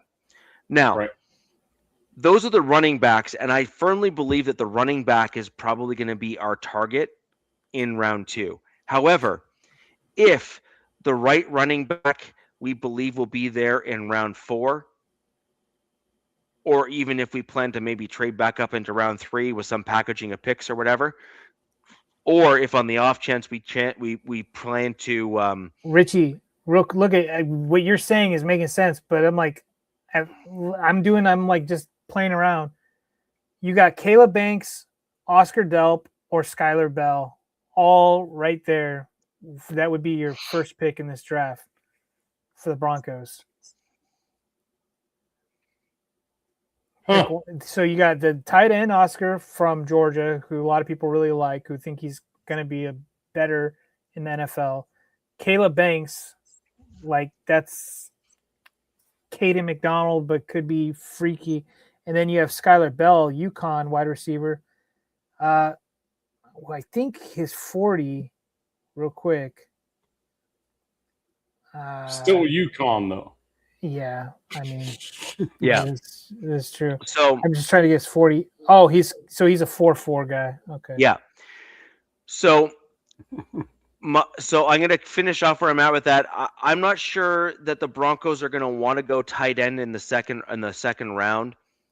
I'm not sure if we're going to want to aim for a guy that high at the tight end position, unless it's the other guy. So I got you guys Caleb Banks, and then with your next pick, it's Katron Allen, the running back from Penn State. Look, I would not be upset if that's the order in which we get them. So Katron Allen is actually one of my favorite running backs in this draft. For my Denver Broncos, he's one of my favorites because I think he's got a great popped up mix. on this draft that I'm doing. That's pretty freaking dude. So either way, those are some guys. But I have another dark horse that could come up for my Broncos. Now, whether or not that's at the second round pick or something else, KC Concepcion, if you want to go all French Hey, on come on, there you go, you got it. Yeah, so I could actually say it properly because I'm Canadian. Blaine, I am Canadian, so I'm probably like your fifth favorite Broncos fan now, and that's fair enough. But it is what it is. So when you look at wide receivers and versatility and where the Broncos might be willing to take a flyer, the Broncos are going to want to focus heavily on the offensive side of the ball, in my opinion, because I believe that they see that as a weak spot on the team. So tight end, running back, and wide receiver to bolster a combination of size and speed. Depending on which position, you can kind of ebb and flow which one is the most important. I just got you Eli Raritan as your 111 pick at tight end, the Notre Dame. That is fourth round, right? Yeah. So Caleb That's Banks. where I have him projected, fourth round. Caleb Banks, Katron Allen, and Eli Raritan. I just did all Broncos. I'd be pissed. I would be pissed if you guys got this. You need to look up. So I would not be upset if that's the draft that we get.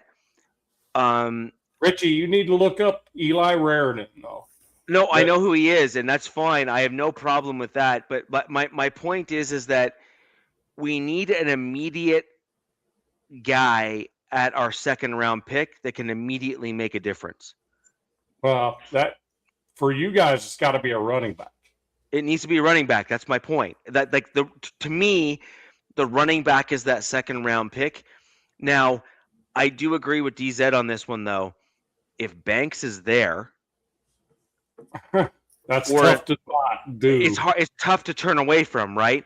And if McDonald is there, that's even tougher to turn away. They had the Chargers in that mock I did. They had the Chargers grabbing K. McDonald in the first round. But that's my point, right? Is that if these guys are there because of the way that the draft board kind of ebbs and flows, I think the Broncos would have a hard time turning away an interior defensive lineman that can also rush the passer, because those players, when you look at their total value to the team, like overall total value to the team, if they end up hitting on that guy in the second round, the cost differential between what you have to pay a guy in free agency to hitting on a guy in the draft and having him start and play and excel right away, you're talking a price differential of like $18 to $19 million.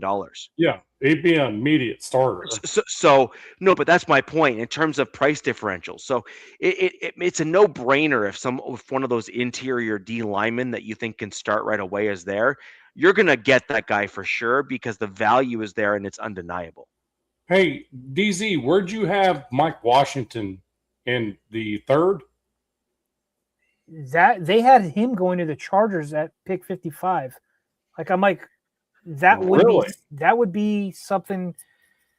That would be a Harbaugh thing, which would piss me off because that means, that they're not having even though they re-signed Vidal and then they brought over Keaton Mitchell, and then they have Omari and Hampton, and then you're bringing in another guy. I'm like, I don't know, man. This is Mike what Washington's a freaking beast, though. I'm sure he is. I'm like, dude, we have other things that we need to address. But I I'm mean, doing a fun mock. It's a Smith. It's a I'm- Smith. Yeah, I'm Doesn't doing have that flashy name. I'm doing a quick mock while you guys are talking for the Raiders, and your guys' second pick, Caden McDonald is right there, and I'm like, why would you pass him up? No, even if never DeSantis, it's like I would either grab him, Chase DeSantis, or Denzel Boston, or the Toledo safety, who would be killer for the Raiders. that would be that free safety that we need. Yeah. Right there. So overall, just to kind of close out my Broncos side, my head coaches, the upper management have kind of I'm not going to say they've tipped their hand, but they have certainly made it abundantly clear that they are well aware that they cannot run it back with just the offensive players that we have right now on the team. And so I firmly believe that it's going to be one of three position groups with our second round draft pick.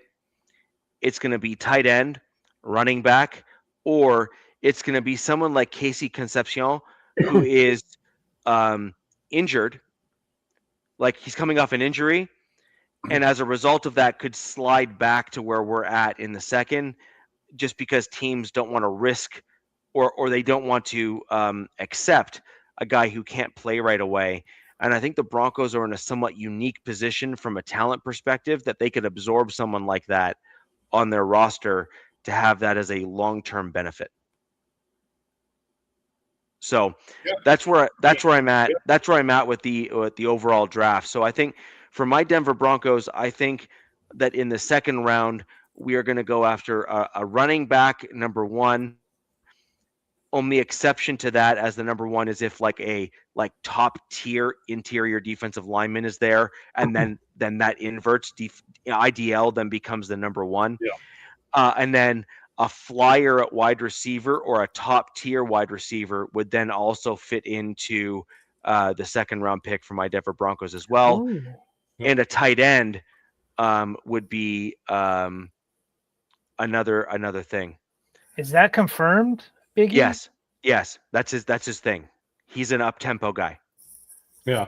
That's going to be interesting because that's going to really stress defenses for home games. Yes, it is. Yeah, for sure. 100%. And then sorry, just one other quick thing here.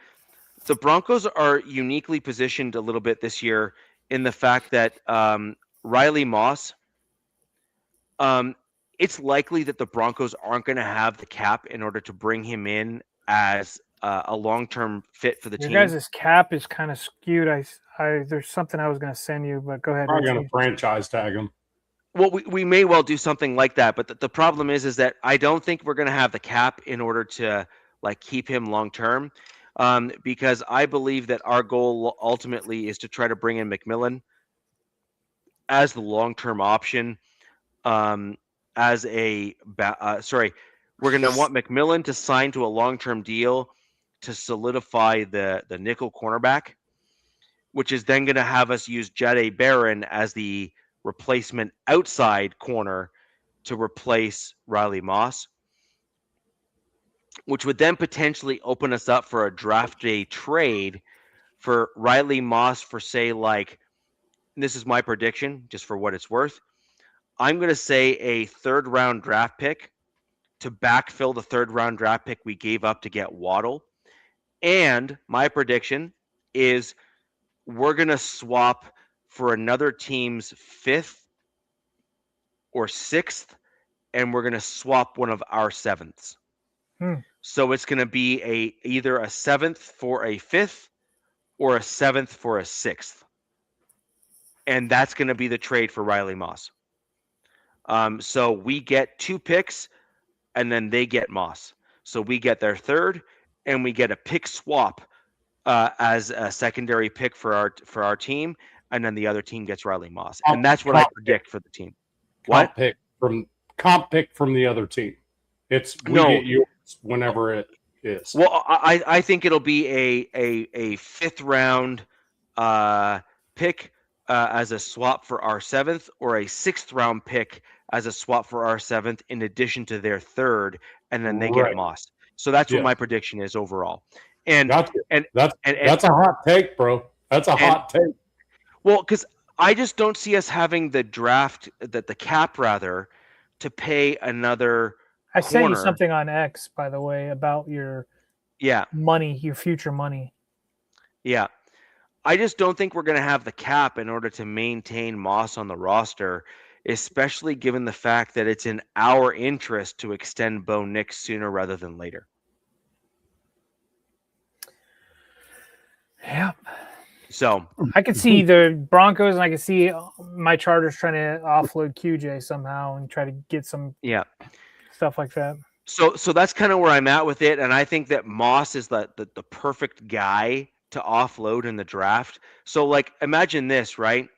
You're a team and you need a corner, and all the other guys are off the board, and you got a dude that's right now ranked within the top 5 to top 10 in the NFL right now today as a starter, that you only need to give up a 3rd round draft pick for. You're going to say, can I do that today and every day thereafter, please? That works for me. Right? But then you're yes, going to have to please. restructure him, right? So Well, no, they're not. They're not. He's on his They're going to contract. He's on his rookie deal right now. Okay. And this is the last year of his rookie deal. So they can even just trade the 3rd round draft pick and say, if he works out for us, great. So I could see him going to a team that is close to being a contender. Yeah. And needs a corner. And that would be a perfect trade piece where we would say, well, you're a contender. You're going to be likely competing with us as well. So we're going to need that 5th round pick swap as well as the 3rd. And you can take Moss in a 7th. How's that? And I could see them doing it too. Like, there's a handful of teams that you could totally see making that trade for sure. Yeah. It's going to be interesting to see how things move around. Like, here's an example. I don't know what the Rams are like right now, but the Rams had a problem with their secondary. I would argue that Riley Moss, when you look at his actual statistics, was better in large part than some of the guys that the Chiefs had on their secondary that the Rams traded for. I could also point to some other teams in the NFL who are close but not quite there. They could easily say, well, here, what about Washington? The Commanders. They made a bunch of moves this offseason to try to get themselves in position where they can capitalize on a rookie deal. Why wouldn't they be a perfect potential option for Riley Moss to go to? There's a lot of teams. Yeah, but my point is, he's basically going to be traded for a 3rd and maybe a little extra. So, like, the Commanders make perfect sense for someone like that. I'm just using that as an example. And so I could see something like that taking place, is my point.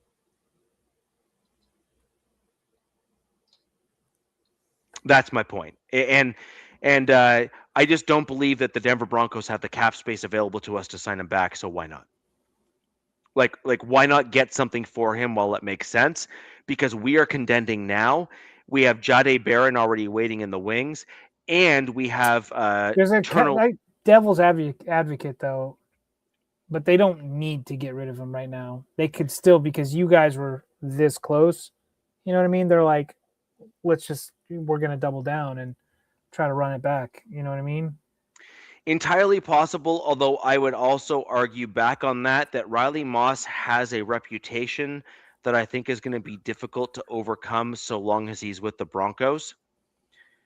And because he was picked on so thoroughly because Pat Surtain is on the other side of the field, I think the Broncos are better suited to trade him for what they can, better bolster and get better players on the team to like fill out the offensive side of the roster so that we're not wholly and solely reliant on the defense, and allow the depth on the roster to raise their level of play so that we can continue the tradition that the Broncos secondary has had over the last 3 to 5 years of being arguably one of, if not the league's best. In just generally speaking. Secondary, yeah. Yeah, exactly. And so Defenses too. yeah, exactly. So I think we have Turner Yell, we have Jade Barron, we have Pat Surtain, we have Jaquan McMillan. So we have 4 guys right there in the cornerback secondary room that are poised and ready to go right now today. Well, he was getting picked on because he was from the Caucasus Mountains region. Yes. Well, if you actually look at the penalties that were called against him, arguably, if we're going to be perfectly honest and blunt, they were not really called on most other cornerbacks in the NFL. He might have just got highlighted. You know what I mean? Well, that's what I'm saying is that he did For some one dumb reason or another. See, Biggie, the one thing that I think is missing, though, and this is an important piece of the puzzle here, Riley Moss did some really stupid things when he was a rookie. And I mean objectively stupid things as a rookie. And I think that gained him or garnered him a reputation with the Denver Broncos, which then had him overly scrutinized every year thereafter. And if you think that's bad, just wait. If the NFL doesn't figure this out with the refs, it's going to be way worse. Dude, yes, I do not want to think about that. We're talking about a 4% difference in opinion on their race. We're crying out loud. Just give them the 4%. You're a $120 billion business. I'm pretty sure you can pay your refs another 4%. They're asking for 10. You said 6. You do not want these high school referees popping in the door to referee NFL games. No. Because you're not going to get college refs, because college refs have to be doing college at the same time. No games on Sundays. Yeah, but I mean, they're not going to be able to. You see what I'm saying? It's like the NCAA has their referees all the way from like D2 to the MAC. Yeah, it's all covered. It's gonna be ugly, man. Yeah. Now, by the way, this comment here is in fact true. Not necessarily for the reasons here, but it was true. The Broncos did petition the league for what was deemed and clearly shown to be pretty unfair and unreasonable treatment to Riley Moss. And I will say, was that last season? Or? That was last. It was last season. It was bad. Like it was objective. Wow. It was objectively bad. He was getting called penalties that were so ticky-tack. It was like objectively egregious. Like he was still a Pro Bowler, wasn't he? And he was still a Pro Bowler. So that's what I think of the NFL reffing. How do I not remember that? That's crazy. And so, anyways, net happened where in the last few games of the year, the calls were far more reasonable. If he egregiously made a penalty, it was called. If it was just standard like hand fighting between the wide receiver and Moss, and they both did it, it was not called. Well, you made a good point though. The point you made was early on, he gave himself a reputation, right? Yes. So there you go. So now he's paying for the reputation he gave. So that's my boy Blaine Craig right there. I gave him the link to yours because he asked about if super chats were available. On my channel, they are, yes. Yes. Yeah. So there you go. Yeah, and Blaine, I still can't make it past rung 3 on the ladder, regardless of whether or not it's a Bronco or Canadian. So no grudges or anything, my man. But I got to work on the rankings somehow. Hey, Blaine, let me tell you something. Blaine Craig is one of the real ones, a true NFL fan. He is not a hater ever. Not a fact. Not a fact when people say he's a hater. The dude speaks facts. He talks well. He speaks well. He talks about things that he knows. And him being a Raider fan makes me super proud, man. It's amazing. I actually think Big E is correct on this one. And I'm a fan that the refs are saying no. Yeah, same. No, that's not true. That's not true what he's saying. Oh. They said either you make us full-time employees or you give us a 10% raise. The NFL said we're going to give you a 6% raise. I heard that. I heard that out of the horse's mouth today. Does the public know how much these Muppets get a year for only working But the thing about it is, what's 4% for the alternative? Is my point. You know what I mean? They already make a ton of money, and they're double dipping. If that's what too. Yes, they're already working in their own jobs. Somebody ran down the refs careers, and at the top, it's insane. I mean, yeah, you have some lower end people, but dude. Thanks, Blaine. That's awesome, dude. Made me look like a freaking champion, dude. I appreciate you, brother.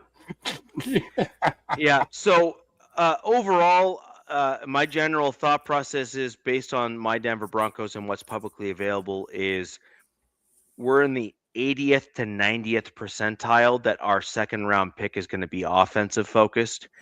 And in the 80th to 90th percentile, it's probably going to be one of wide receiver, running back, or tight end, not necessarily in that order. I actually think running back will be at top of the list. Wide receiver and tight end will kind of be like a 2A, 2B kind of thing in terms of whatever's available. And that's my general consensus.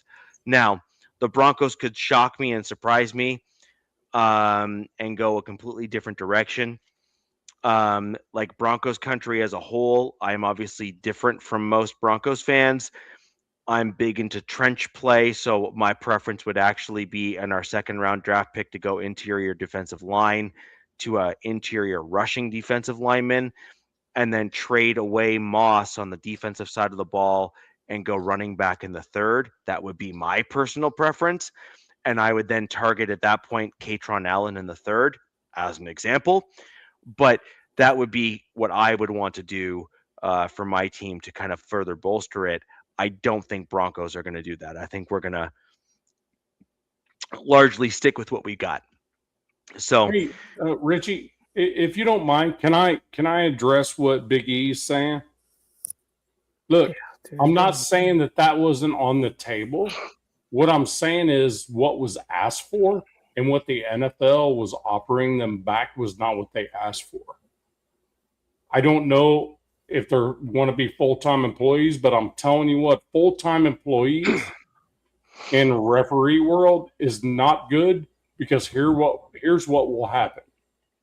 A full-time employee, I think we actually had a show with the ref, and I was all about full-time employee reps. Until hearing why. And this was no kidding, an NFL referee we had on the show with us. And he said, if you do that, the NFL can clamp them to what calls they have to make and what teams they have to prefer and things like that. Look, that's the short part of it.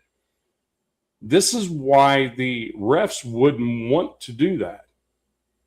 They're only, from what I understand, I'm not telling you you're wrong. All I'm telling you is that the referees ask for 10% more because they work their normal jobs in the offseason. And when they take that time off, they're not making the money they made in their normal jobs, right? So they're looking to make a little bit more money, 10% more. From what I understand, they were offered 6% more. So they're holding out for 10%. That's what I understand. And all the places that I'm looking at doesn't mean I know. I'm just saying the thing about it is the three of us right here had a show where we had an NFL referee on there that said, they do not want that. You do not want that. And to be honest with you, I thought for sure I did until ref came on. Yeah. Like, okay, well, that's different. Okay, now I understand. Because now that you're a full-time employee with the NFL, okay, the NFL, Roger Goodell, or whoever's in charge of the referees can say, look, we're going to be a little bit more relaxed on the holding calls this week. Yeah. Yeah. Don't call that. That type of stuff. I'm like, damn, I didn't even think about that. So it's important to point out why the refs wouldn't want to. I always just think in the back of my head that the NFL is not registered as a sport; it's registered as an entertainment. Yeah. Anytime I think of full-time refs, I'm going just red flags, like alarms and whistles are going off in my head, and I immediately think of like WWE or something. And I go, ref told us that, and I'm like, I do not. Yeah. I mean, I was like, okay, damn, you just changed my entire focus on this whole deal. Yeah. So. Yeah, and like as an example, like the NHL and all these other leagues are registered as like sports, so they're trying to stay as close to the pure sport as possible, and they advertise that that's what their aim is. But the NFL hasn't actually pretended that they're trying to stay to like the pure sport of football. They have actually registered themselves as an entertainment organization, and I think that's why we're seeing deviations actually to try to become more offensive focused and less defensive focused, because they're wanting the whiz bang. They're wanting the flash and whatnot. And Al Davis would love it. Al Davis would love the whole idea. Exactly. And I think that's fair. But I think the problem is that the defensive players on the field are not having it, and they're just elevating their play to make the offensive players not look as good, which is a credit to the quality of athletes that are out there. But at the net, the rules are 100% in favor of the offense and detrimental to the defense, including, by the way, the NFL's fine structure, which is absolutely a dog's breakfast when it comes to how they're negatively impacting defensive players at the NFL level. Yeah. However, we digress slightly, and we're moving away from the draft discussion we've been having. Overall, I've kind of given my general opinion on the Denver Broncos, and I think that we're going to largely see an offensive-heavy draft based on the comments that have been made by the senior management team on my Denver Broncos. DZ has given his opinion on the Chargers, and Nav his opinion on the Raiders. And that'll do it for the show as we round out here for the Wild Wild West on this Wednesday, April the 1st. Always a pleasure, fellas. Yeah, always Wednesday, April the 1st, which is going to be, I think we're going to have some really interesting times coming up in the NFL, and it's going to say a lot about the mental mindset of our various teams. Hold on. Mendoza was in a car accident. Yeah, I'm not falling for that BS. I knew something was happening because I was like, when Richie said the date, I was like, somebody's going to come up with something real quick. Yeah, I'm sure he was. A little late in the day for nonsense like that, Nav. But anyways, next week we're gonna be getting into some other stuff. I think we are gonna see if we can't maybe get some of the ref information here on the show to kind of balance out what's going on. I'm gonna try to reach out to a couple of our contacts that we all know to get some additional information if it's possible. That would be lovely, in my opinion. I think it's very targeted and pointed, as it were, in terms of the news that's coming out. And then, of course, we're going to be yet another week closer to the NFL draft at that point as well, where we're going to have some interesting pieces from pro days, certainly more so than we have today. But ladies and gentlemen, that'll do it for the show today. Where next week, where the West Side is the best side, we're going to see you then. Peace. Fast lane when I pass in the street, bag of money in the passenger seat. Tempo's been asking for me on the road from the west to the east. Way up, I might never come down, cause the coast racking up the flight miles. So high, I might never come down, so what, this is my lifestyle.